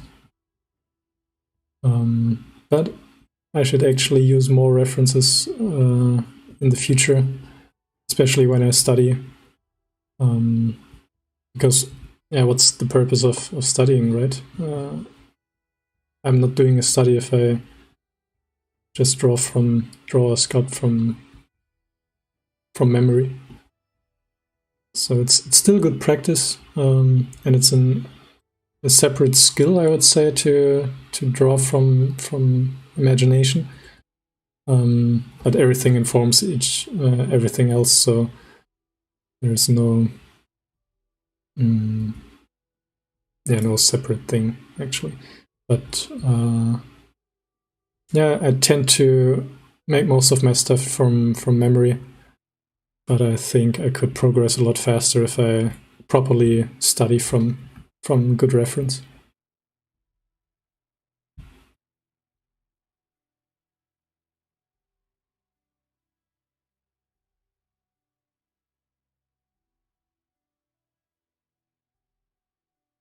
What I really recommend is to look up drawing tutorials for 3D work as well, because they nail down the construction and the simplification of the objects that you want to learn. For example, hands, which are really, really complicated to do. So.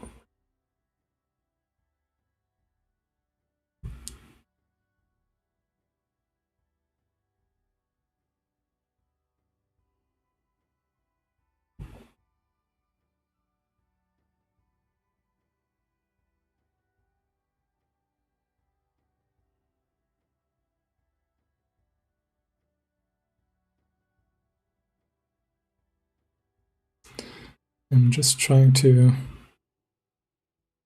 define the volumes here. I think I will go with a more soft transition rather than the visible muscles. This way I have a bit more freedom to fill the rest of the head here in that area.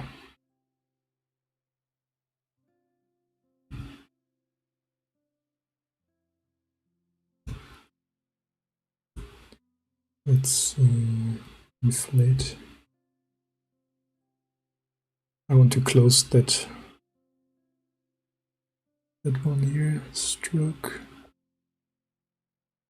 Nope. It's not something that I wanted to do.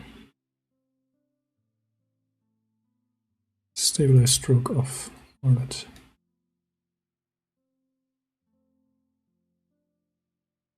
And I'm currently just using the inflate brush just to fill all the gaps here. If you have any frame drops or if the connection isn't working, please let me know. I'm not sure how stable my internet is. I haven't checked it on a regular basis. Since I never streamed before, so it wasn't necessary.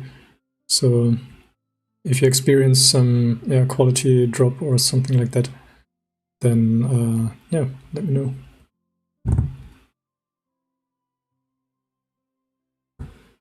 So now I add another remesh modifier at 0.01 meter. Perfect. I'm really surprised how smooth this whole workflow is in Blender so far. So let's see. I think now it crashed. No, it didn't crash. Why is the brush so slow?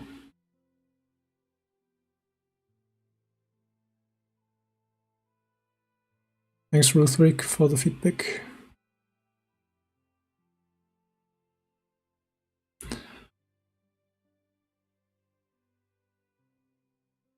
Alright, I think I do have some performance issues with the clay brush right now. I have to apply the remesher. Shift R, yeah, sorry. I forgot that shortcut.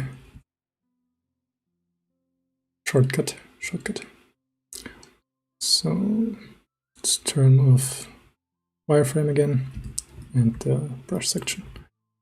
So yeah, now we're back to good performance.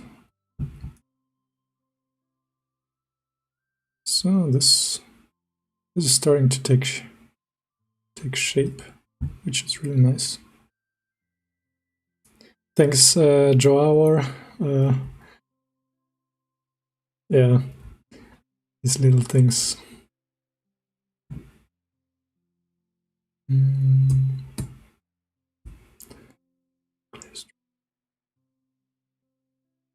So let's add the jaw muscle, the masseter,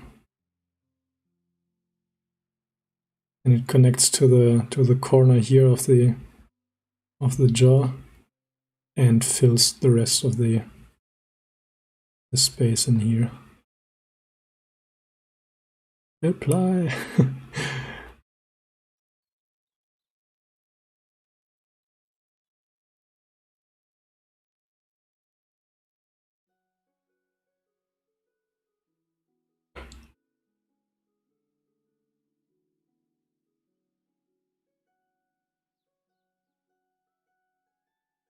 I see. All right. Thanks, Ruthwick.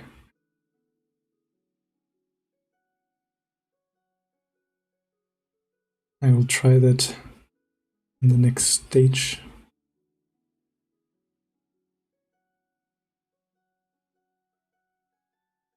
This is looking quite okay for now.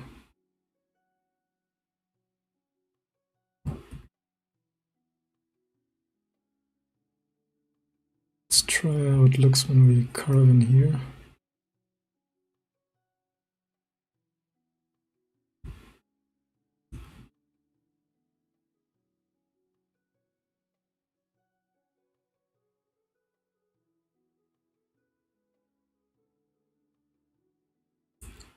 I like to break up the surface once in a while with some sharper lines, just to give it a bit more interesting. A bit more interesting. Well, a more interesting surface. So that's what I wanted to do.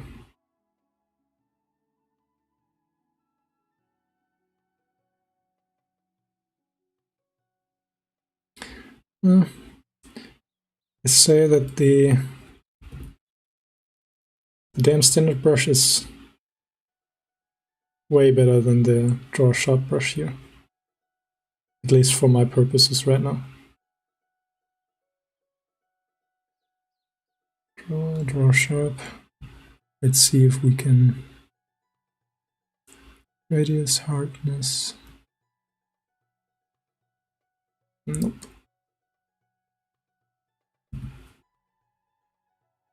Some fat onto the cheeks. Yeah, we can do that.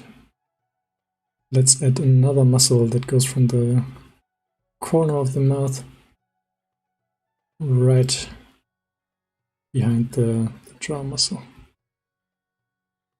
And we can pull the side of the mouth out a little bit.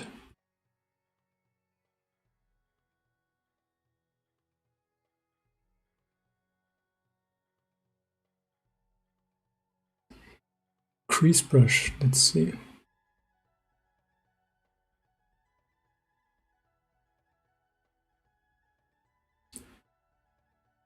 Crease brush.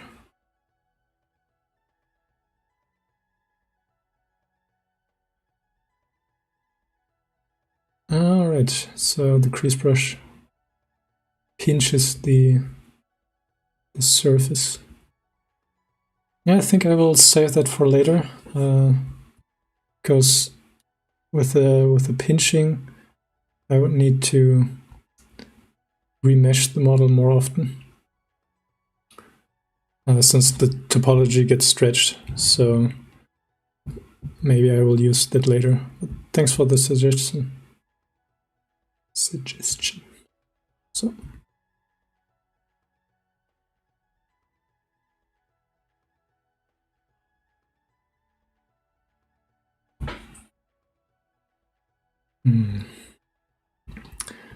How am I going to do this area here?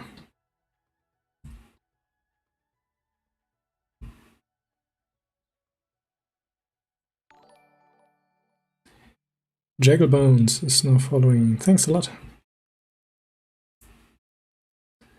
This has to sit on top of the other muscles. Jagglebones. Hey Emmanuel, thanks for stopping by.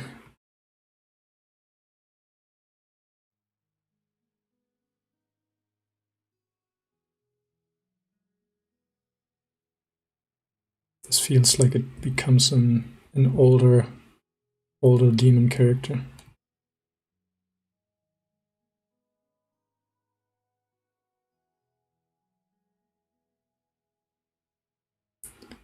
Mostly because of this fat roll here.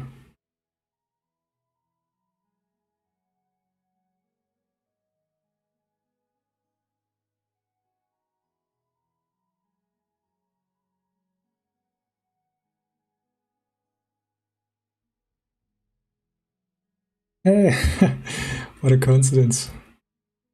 Cool, thanks that you stumbled over my videos. Hope you enjoyed them.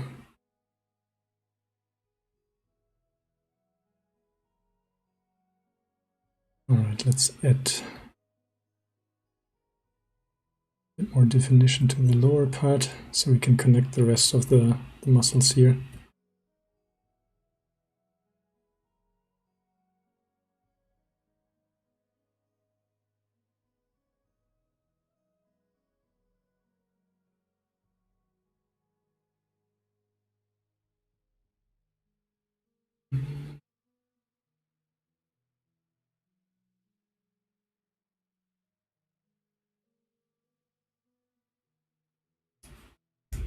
This is not completely accurate right now, of course, with the muscles, but there are a few down here.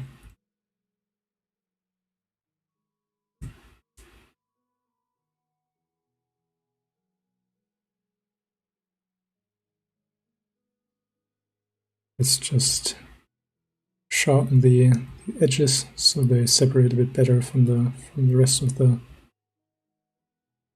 object.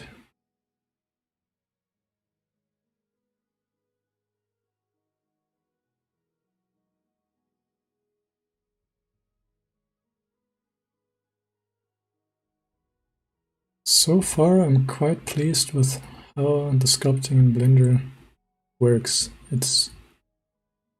They really stepped up their game. Master Vetsma now following. Thanks. Angular depressor. You're right. Seems like you know anatomy quite well too. Have you been studying it for a while, or?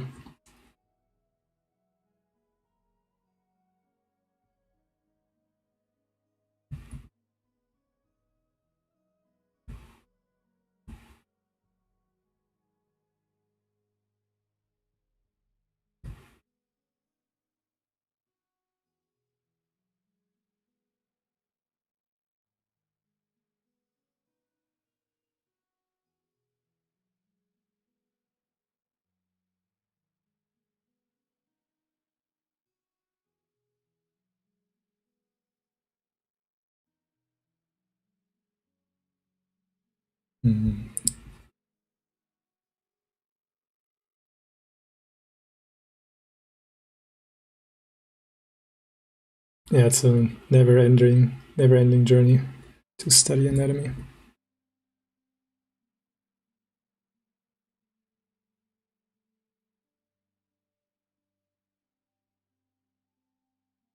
Thanks, Master Vesmek. Glad you enjoyed. Lupito Games. Yeah, sure. If you want to share it, that would be great. Be a great support. Do you recommend to use only Dynamesh or divide when or switching between them? I would say Dynameshing in the beginning. Definitely, I always use Dynamesh in the beginning of a project, and once I have the basic shape so far nailed down that I don't change the rough silhouette, then I know that I can make a new topology where the polys don't stretch when I make changes, so that enough is set in stone, so to say, that I can continue with a proper topology. I hope this answers your question.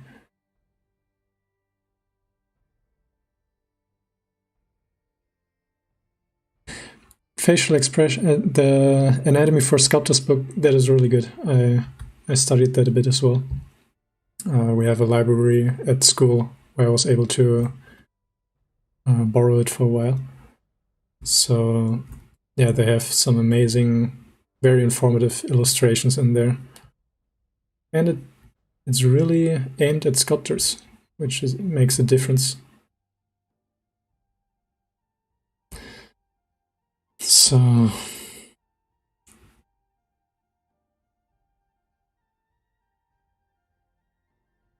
I think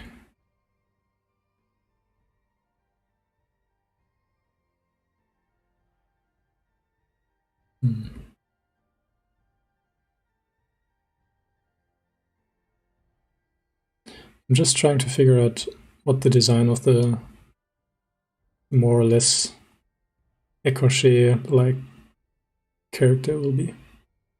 And I'm not trying to make a perfect model in the stream right now, since it's a test model, but yeah, I'm still want to change the design a little bit to make it a bit more exciting.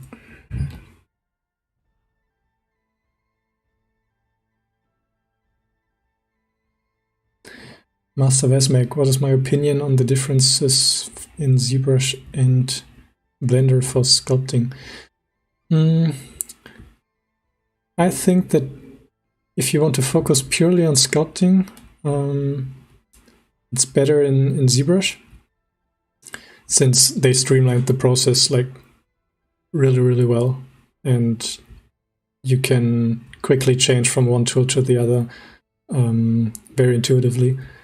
So yeah, there are certain workflows and little features that make it really fast, which is like a sum of a lot of things, which I don't know if they exist in Blender yet, or if they will add it later. But I think for now, if you want to purely focus on sculpting, and you want to pursue a career in the industry, I would try to learn ZBrush. If you want to get into polymodeling and stuff like that, then I wouldn't touch Maya anymore because Blender is becoming stronger and stronger even in the industry. So yeah, depends on where you want to go.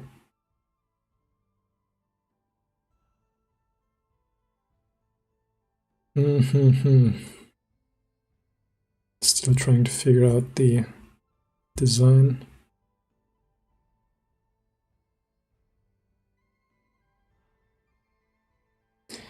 Fedorov, Finn, have you been learning digital 3 as you hire? Yes, I'm currently still studying animation at the Film Academy in Baden-Württemberg, Germany. And I started studying here in 2014. I think it was, 2014.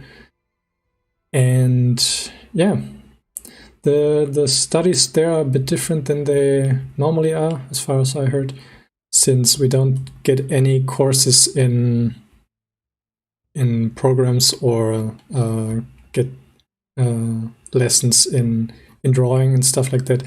It's all project-based, so right from the beginning of the studies, you do projects and learn from them, and it's all learning by doing. So we don't have mentors that show us how to use ZBrush, for example, or show us anatomy. So we all have to learn that by ourselves, and then we get how do you say it? It's more like a startup kind of environment where you get mentors that give feedback to your projects, but you basically have to find all the people that you want to work with and organize the projects from start to finish. So having the idea and then organizing the team, the software structure. We have access to a lot of software and hardware here, which is a huge luxury. So I'm really grateful for that.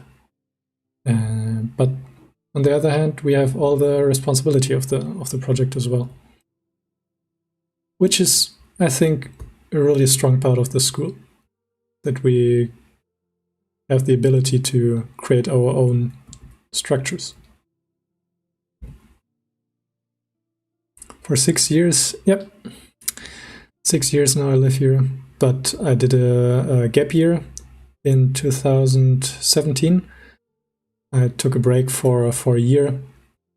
So the studies they're actually only 4.5 years long. But since COVID and stuff, they pushed out the exams into July. So I basically would already have my exam by now if it wasn't for this whole pandemic stuff that was going on.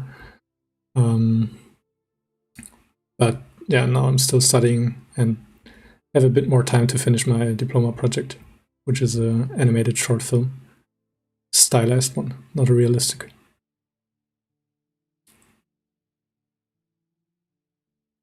Nine years. So you're studying at a school right now as well?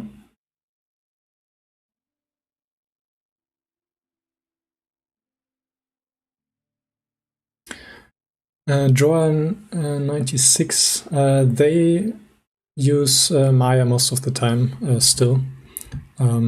It's a really established software, and all the big companies, they have a big pipeline already in place with in-house tools that they scripted over the years, so it really evolved over time.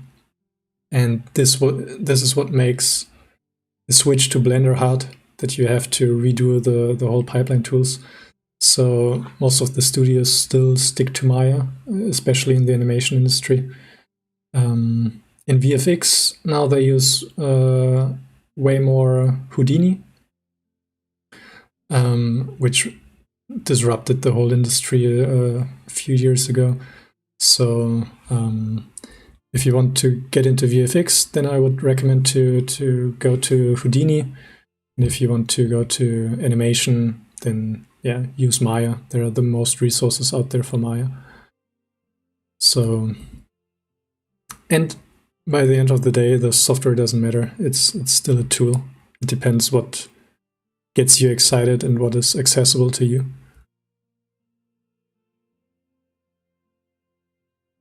All right, let's change some.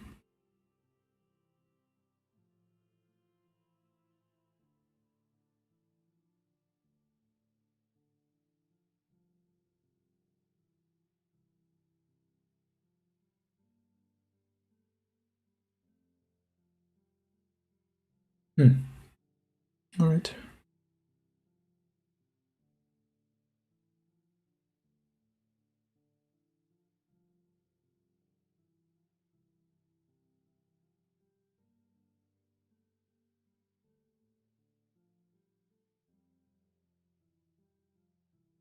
Hey, Master Mac, no worries. I think for poly modeling and prop modeling, I would actually suggest maybe start with Blender, because it's freely available and it's getting stronger in the industry as well. So, but if you're already working in a studio or working on other projects, then stick to the software that you're using there, and all the fundamentals apply to other softwares. So don't worry about the specific thing that you have to learn. Just focus on getting good at the craft itself.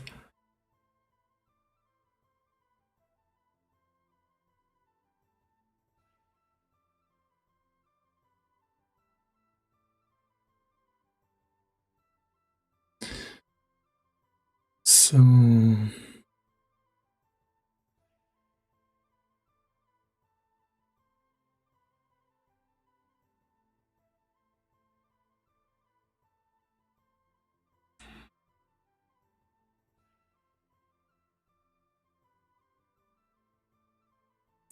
I think I've done something wrong here. I think I added the subdivision surface on the face and not the eyes. Yep, I did the wrong thing. So let me jump into layout, then into sphere, apply,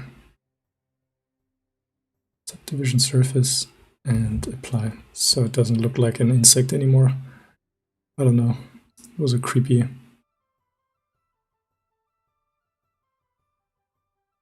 view. Supreme Sculpts. Let me just quickly type it into the chat for you.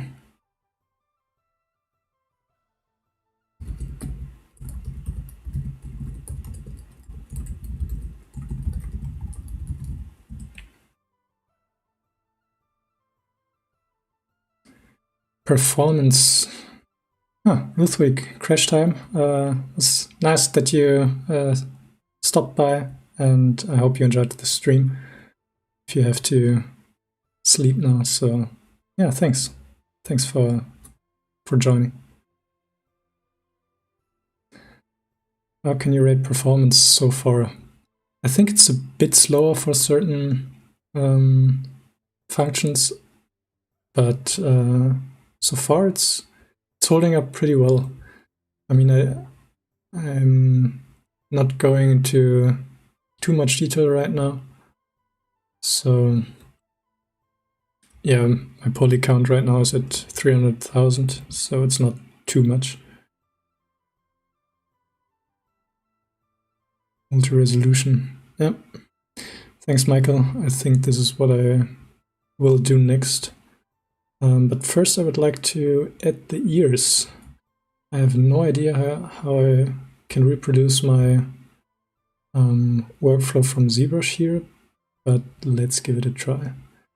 So I go into layout and add a plane.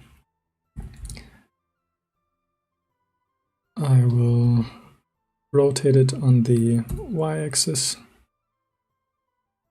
and then on the z-axis. Scale it down with S, and now I'm positioning it somehow here.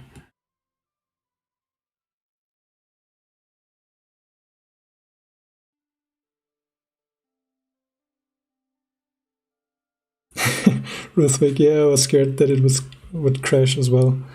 But so far, Blender seems to be very stable, which is really cool. Itoki C. Barrett is now following. Sorry for butchering your name. Thanks. I'm stay a bit longer. That's nice. Fedorov, yeah, you can really come a long way with just resources from the internet, and you don't have to have a teacher near you to get better.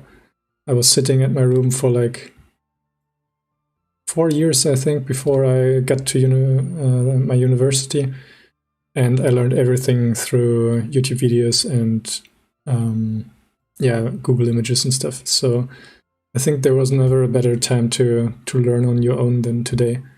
There's a big discussion if art schools are actually good for you or not, but you can check out Proko's channel, Stan Prokopenko, on YouTube. He has a podcast called Draftsman, I think, with his friend whose name I don't remember right now, but they both have a nice chemistry, and they talked in recent podcasts about art school and do you need it or not, and how you can create your own structure in which you can learn, similar to a art school. So the advantages and disadvantages, they structure it and go through them fairly well. So yeah, check that out if you're interested in that. So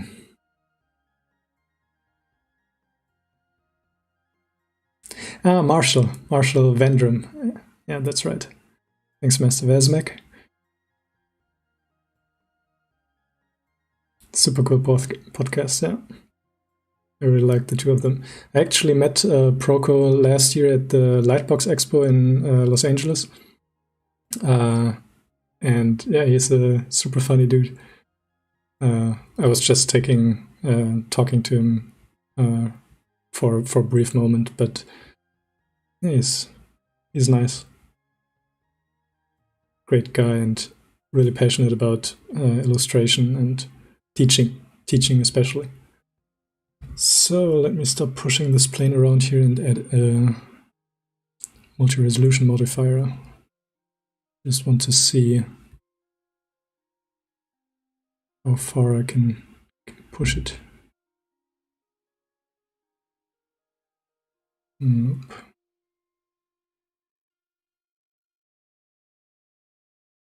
Plane.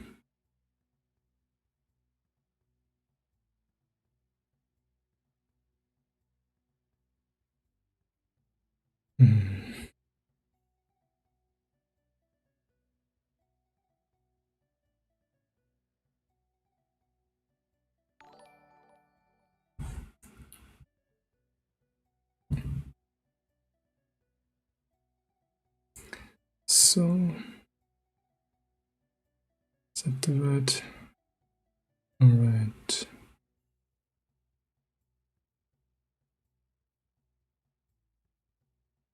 Sharp. Nope.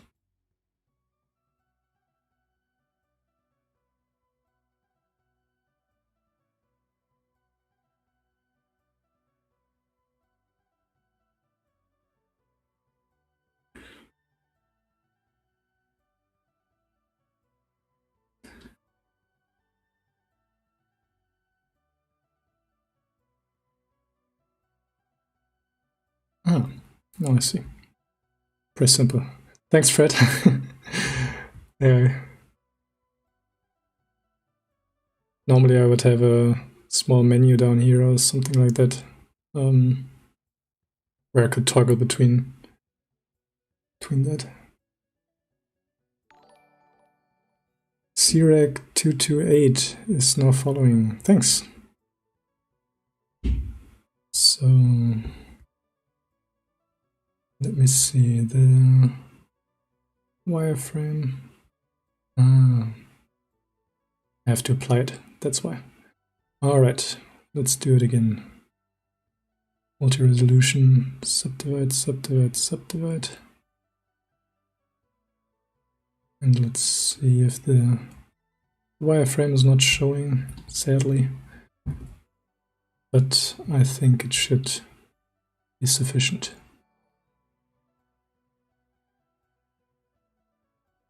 Joao, thanks for stopping by. Hope you have a nice dinner. Hope you enjoyed the stream. So, sculpting.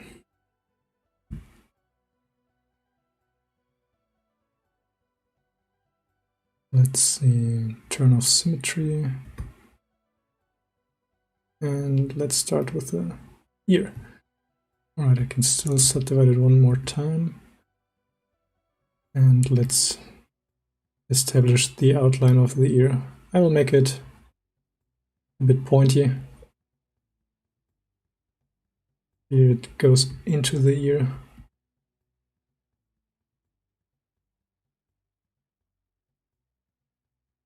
This is the small flap that covers the ear canal. Here's the ear lobe. Hope that's what it's called.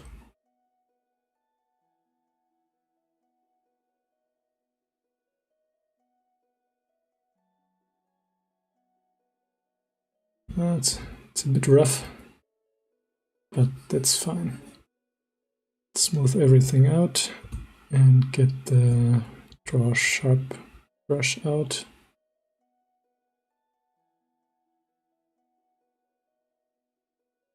So with the clay brush, I just established the overall shape that I wanted to go for, and now I'm going a bit finer into the details.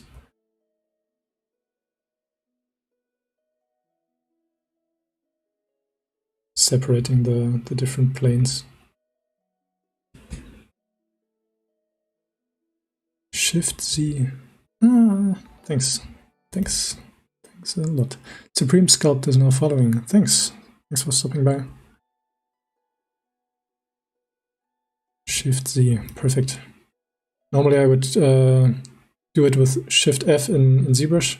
This toggles the wireframe on and off. So I guess I have to switch over to a new shortcut.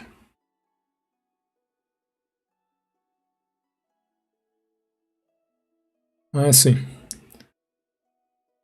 So different modes activate different viewing options.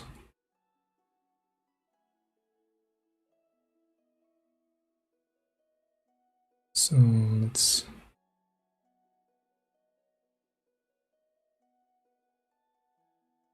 if anyone knows how to separate the ear from the rest of the plane, that would be really nice.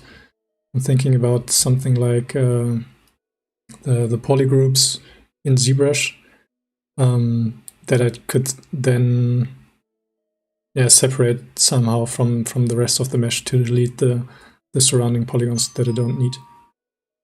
Oh, seems like my flatmate is coming home.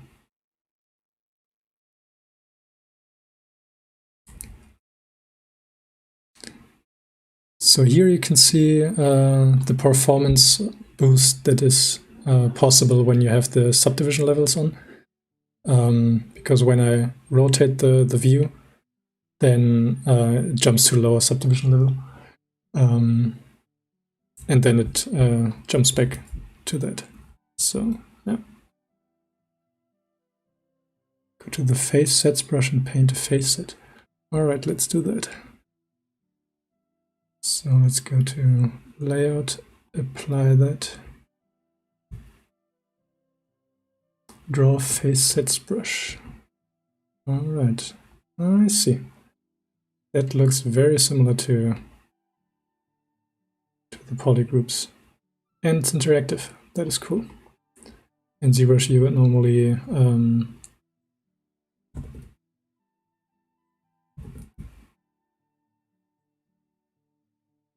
is there a shortcut that I can use to continue the face set? Because when I draw now, then it adds a new face set.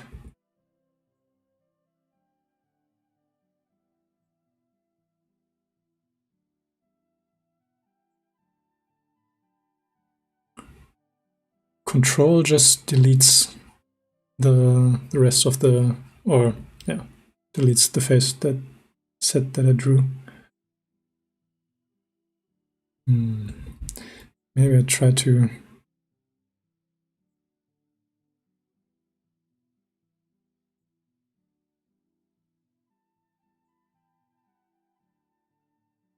I hover over it and press Control. Oh, okay. Now it works. Cool. Thank you very much, Ricardo.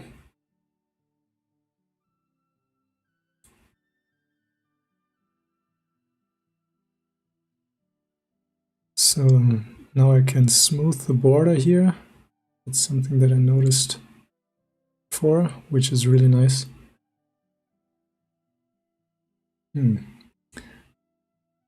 Control while painting over the color. Yeah, that helped.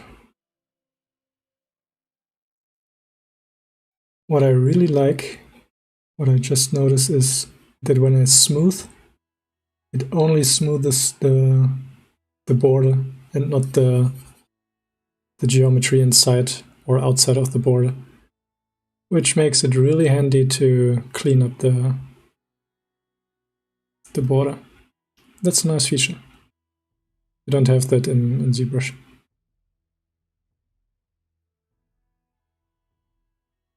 So let's see.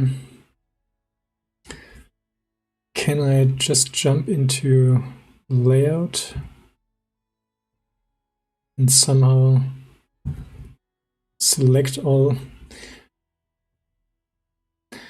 What I would like to do is to now separate the ear from the rest of the plane. In a menu to delete the plane.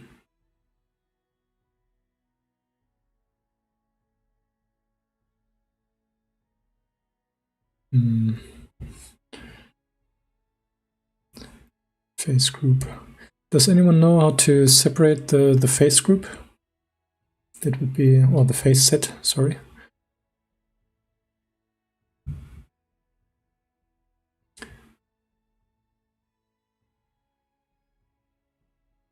Face sets.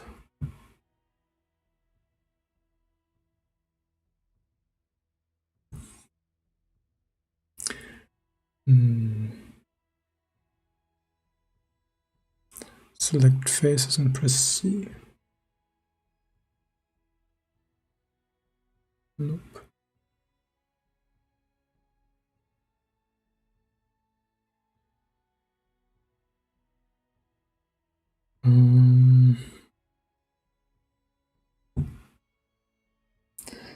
Select faces, press C.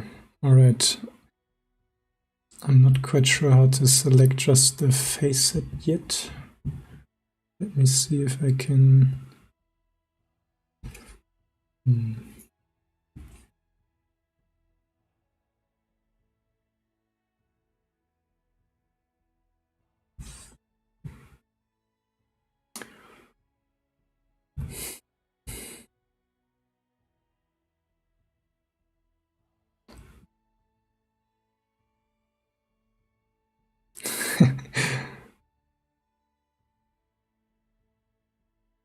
I see. So yeah, maybe I have to go into the edit mode and then separate it there.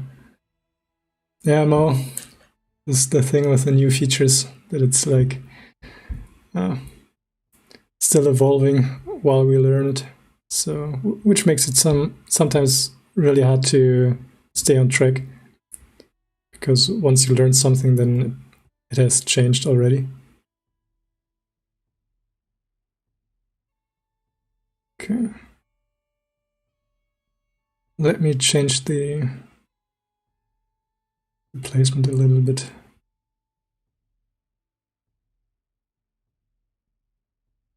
I'm just trying to see if there's a quick way to select the face mask. So I can then use the selection in the modeling tab to get rid of it. I think that would be the fastest way.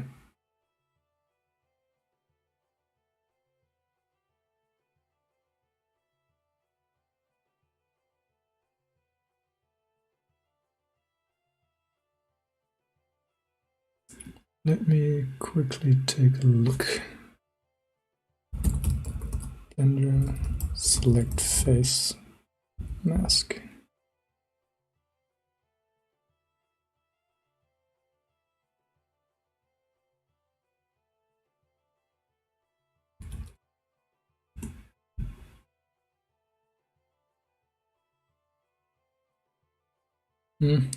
I think the feature is still too new. Holding H. You are a genius, Ruthwick. Thanks a lot. And Fred, you wrote it earlier. That is perfect.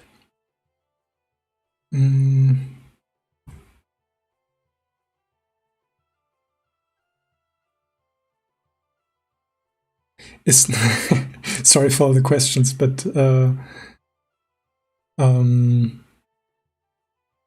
is there a function called delete hidden, maybe?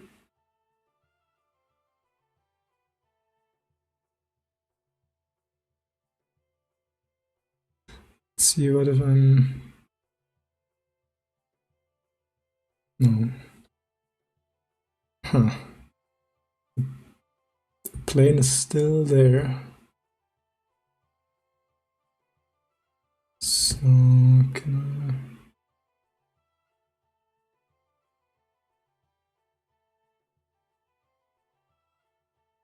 I...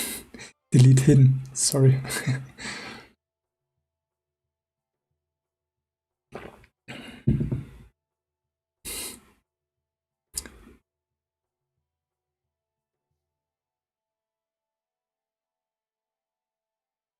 Grum presents, someone put one dislike, it's not normal.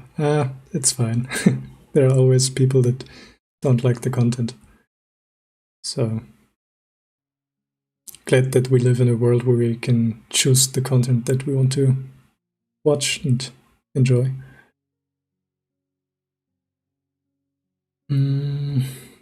All right. Interesting. Who's my favorite 3D artist right now? I think when it comes to sculpting, I would say Raphael Grassetti. He's the lead and the art director on Gears of War, for example, and he's really, really good, and he's amazingly fast, which is, yeah, a big motivation. I see. So when I go into the edit mode, when I enable edit mode, then it shows what I see in the sculpting menu as well. So now I can hide everything else, go into the edit mode here, and let's see, let's get everything working here. Ha! It worked. Bit of a hack, but still. All right, and X only faces. Nope.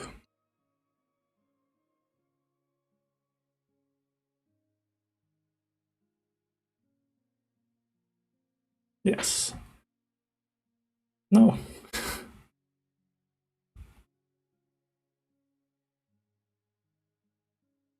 Oh man. Now we're ready. Boom. Finally. Man, what a hassle. But for the first time trying out this workflow, still worked. So good for ZBrush.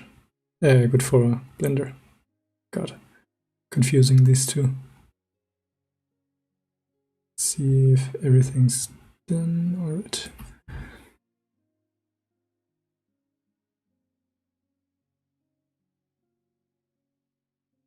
Oh, no.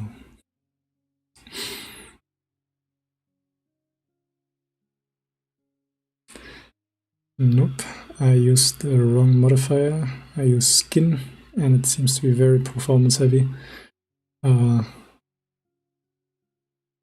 Solidify, okay. Yeah, Supreme Sculpt. I don't know what Blender is doing right now. Let's hope it doesn't crash.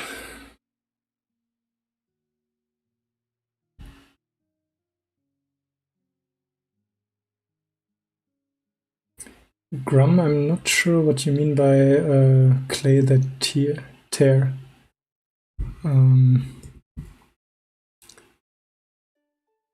So, yeah, that was a bit strange.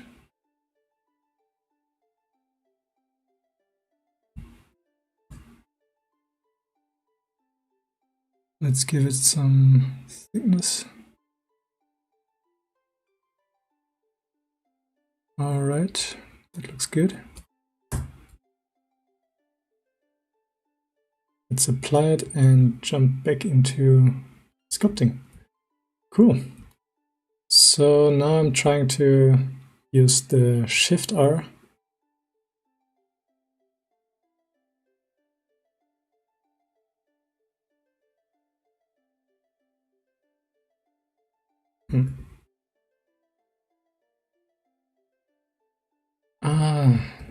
Shift R for the resolution, and then Control R for remeshing. All right, I think I got it.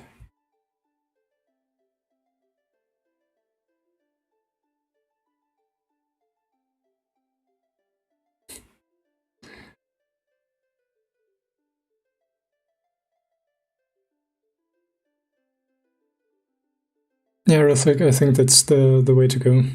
I think I will get faster doing that the more I do it here in Blender. But I think for doing that the first time, it went well. So the Control R is way faster than doing it manually. So thanks a lot. So let's put it a bit closer here, and it's a bit small.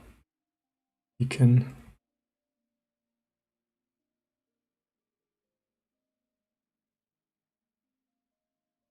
grab it and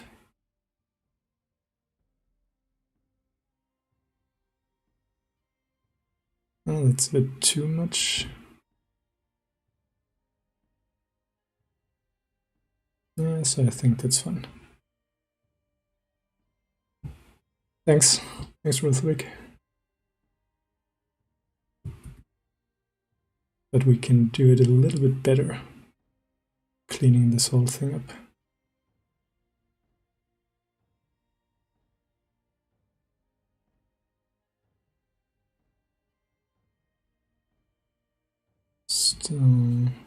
I would still do big changes here, so don't be afraid to make larger changes once you're at this stage here, because they make a huge difference. Who would have thought? Clay strips.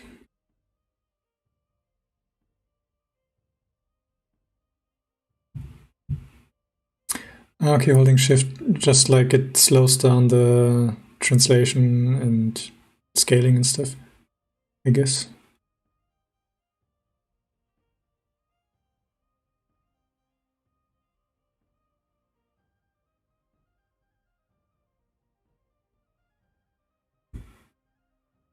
I see. Thanks for pointing it out, Ricardo. So this way I don't have to switch between the layout and sculpting tab. This makes it faster, which is good. Grip brush.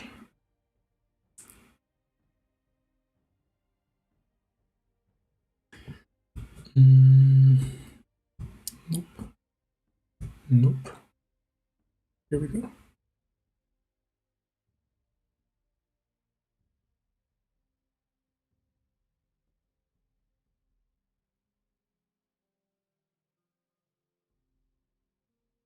Yeah, the tilde key, I don't know how to pronounce it. I don't know where it is on my German keyboard. Maybe it's this one. No. No, I tried to look it up a few times, but I never seem to get where that key actually is. So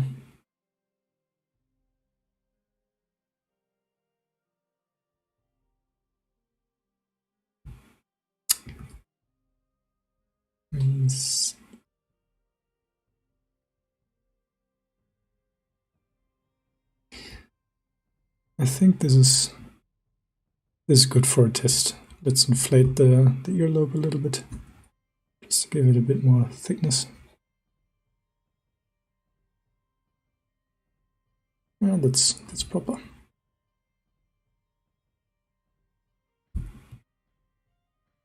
Buff tab.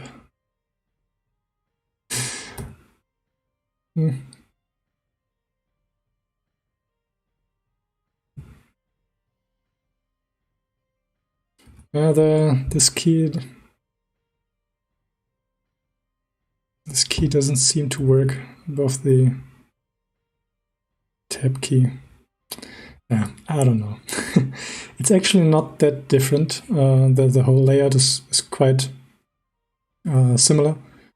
But the Z and the Y is switched in position, and all the extra letters or something like the percentage symbol and stuff, they are completely all over the place. So yeah, I would get lost on a English keyboard. That's a really thick earlobe. Yeah. You are right. Didn't notice that before. Let's push it back a little bit. Seems like an old character. Let's see if we can apply the symmetry modifier, mirror, and reference the skull here. So yeah, I think it's looking good already. Let's turn on the... I think what I learned is to apply location, rotation, scale, all transform, just to make sure, and get back into the sculpting. Yes, it worked. Etoxy Barrett, thanks for stopping by. Yes, and I will upload the video on YouTube once we're done with the stream. I think the rendering part I will do in another stream. I think today we're going for, I don't know how long, almost 3 hours now. I will save that for the next one. And I hope I can get through some tutorials before that in Blender to do it here. Otherwise, I can do it in Maya as well. What would you like to see? Rather the rendering in Arnold or in Maya? Will I do the retopology? Maybe we can use it as a test model in another stream as well. Just to see, yeah, how I would do a proper topology. But not for today. I think we're coming to an end pretty soon. Maybe I will add some eyebrows and stuff just to give it a bit more detail. Keyshot. I don't use Keyshot, unfortunately. And I think with Blender and Eevee and Cycles, nowadays it's Keyshot. Keyshot can handle really fast all the high poly meshes, and there's a bridge to ZBrush, which makes it really convenient. But I never really got into Keyshot, since when I would do a proper project, I always tried to make it suitable for rendering in Arnold or V-Ray in the past, which is not so commonly used these days. But I wanted to create my characters for a ray tracer, and Keyshot is, I don't know, I think it's ray tracer as well, but yeah, there were certain things that always put me off, so I never really got into that. So sorry for that.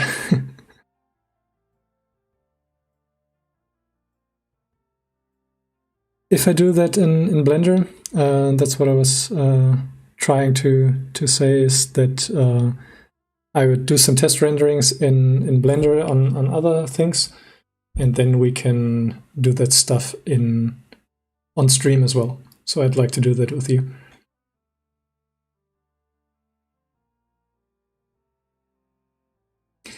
Yeah, and then I can compare it to how I would do it in Arnold, and yeah, if it looks good or not, and how easy it is to use.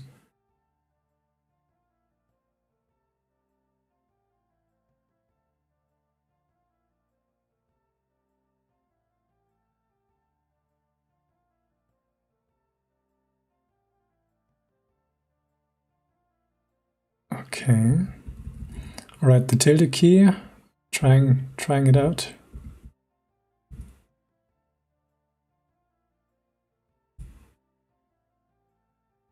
Let's see if it does something. I'm not sure what the key is supposed to do. There seems to be the key there, but yeah.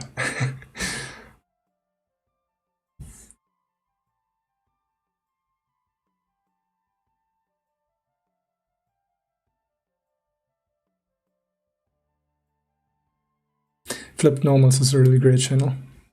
The two guys are fantastic.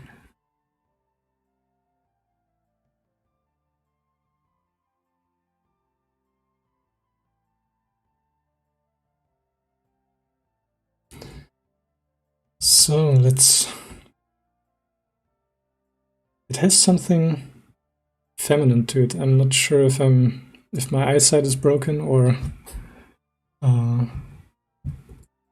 if we can enhance these features maybe a little bit.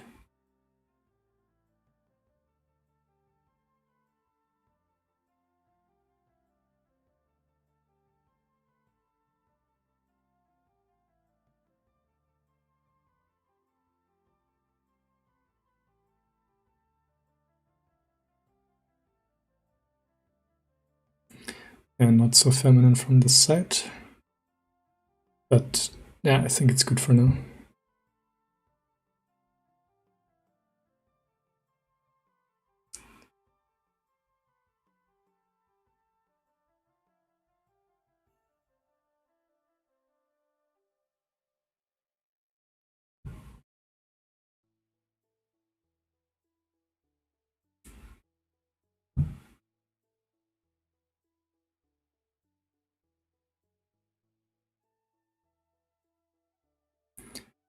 So yeah, I think we're good to go with the state we're in right now. I will add some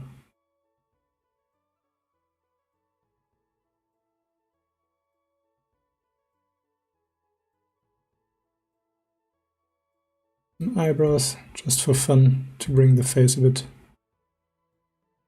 more to a presentable level.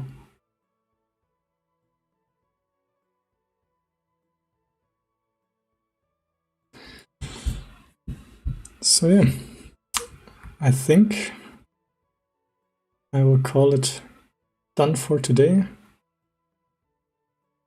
That went way smoother than I expected. I thought there were more hiccups along the way, and yeah, it seems like you don't need that many tools to get started with sculpting in Blender. And I think for 3 hours, I think that's a good result for the first dive into a new software. So yeah, let's save it for now. Have you ever sculpted beards and hair by hand, like in medieval times? Do you mean traditionally or digitally? I actually did both. What I really like to reference is like old sculptures from Michelangelo, for example, or the old, I don't know, is it Renaissance? But these sculptures are really, really good. And they have a certain style to the hair, which makes it extremely fluid and dynamic. So I can learn quite a lot from them. So yeah, but hair is still really tricky for me.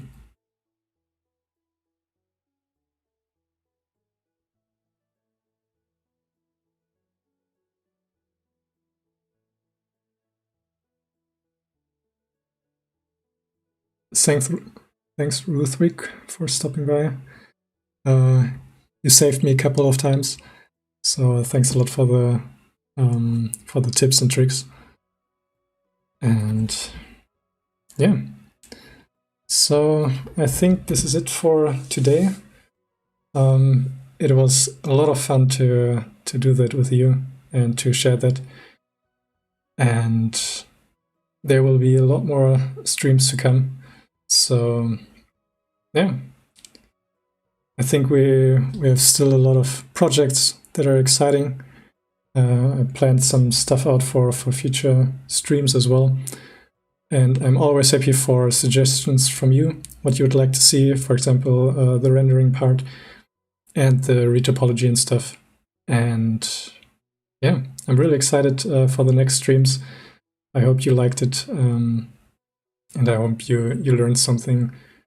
And it was really nice chatting to you all. And I hope to continue that in the future. So yeah, let's wait a moment for the chat. Thanks everyone. Thanks Michael, Ruthwick, Master Vasmac. Thank you. I hope you all have a nice day, nice evening, wherever you are. And I will put a notification on YouTube and on my Twitch schedule in the next days, I think.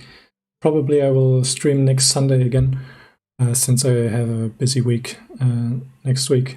But yeah, it was quite a lot of fun. Thanks a lot, everybody, and I will see you next time. Bye.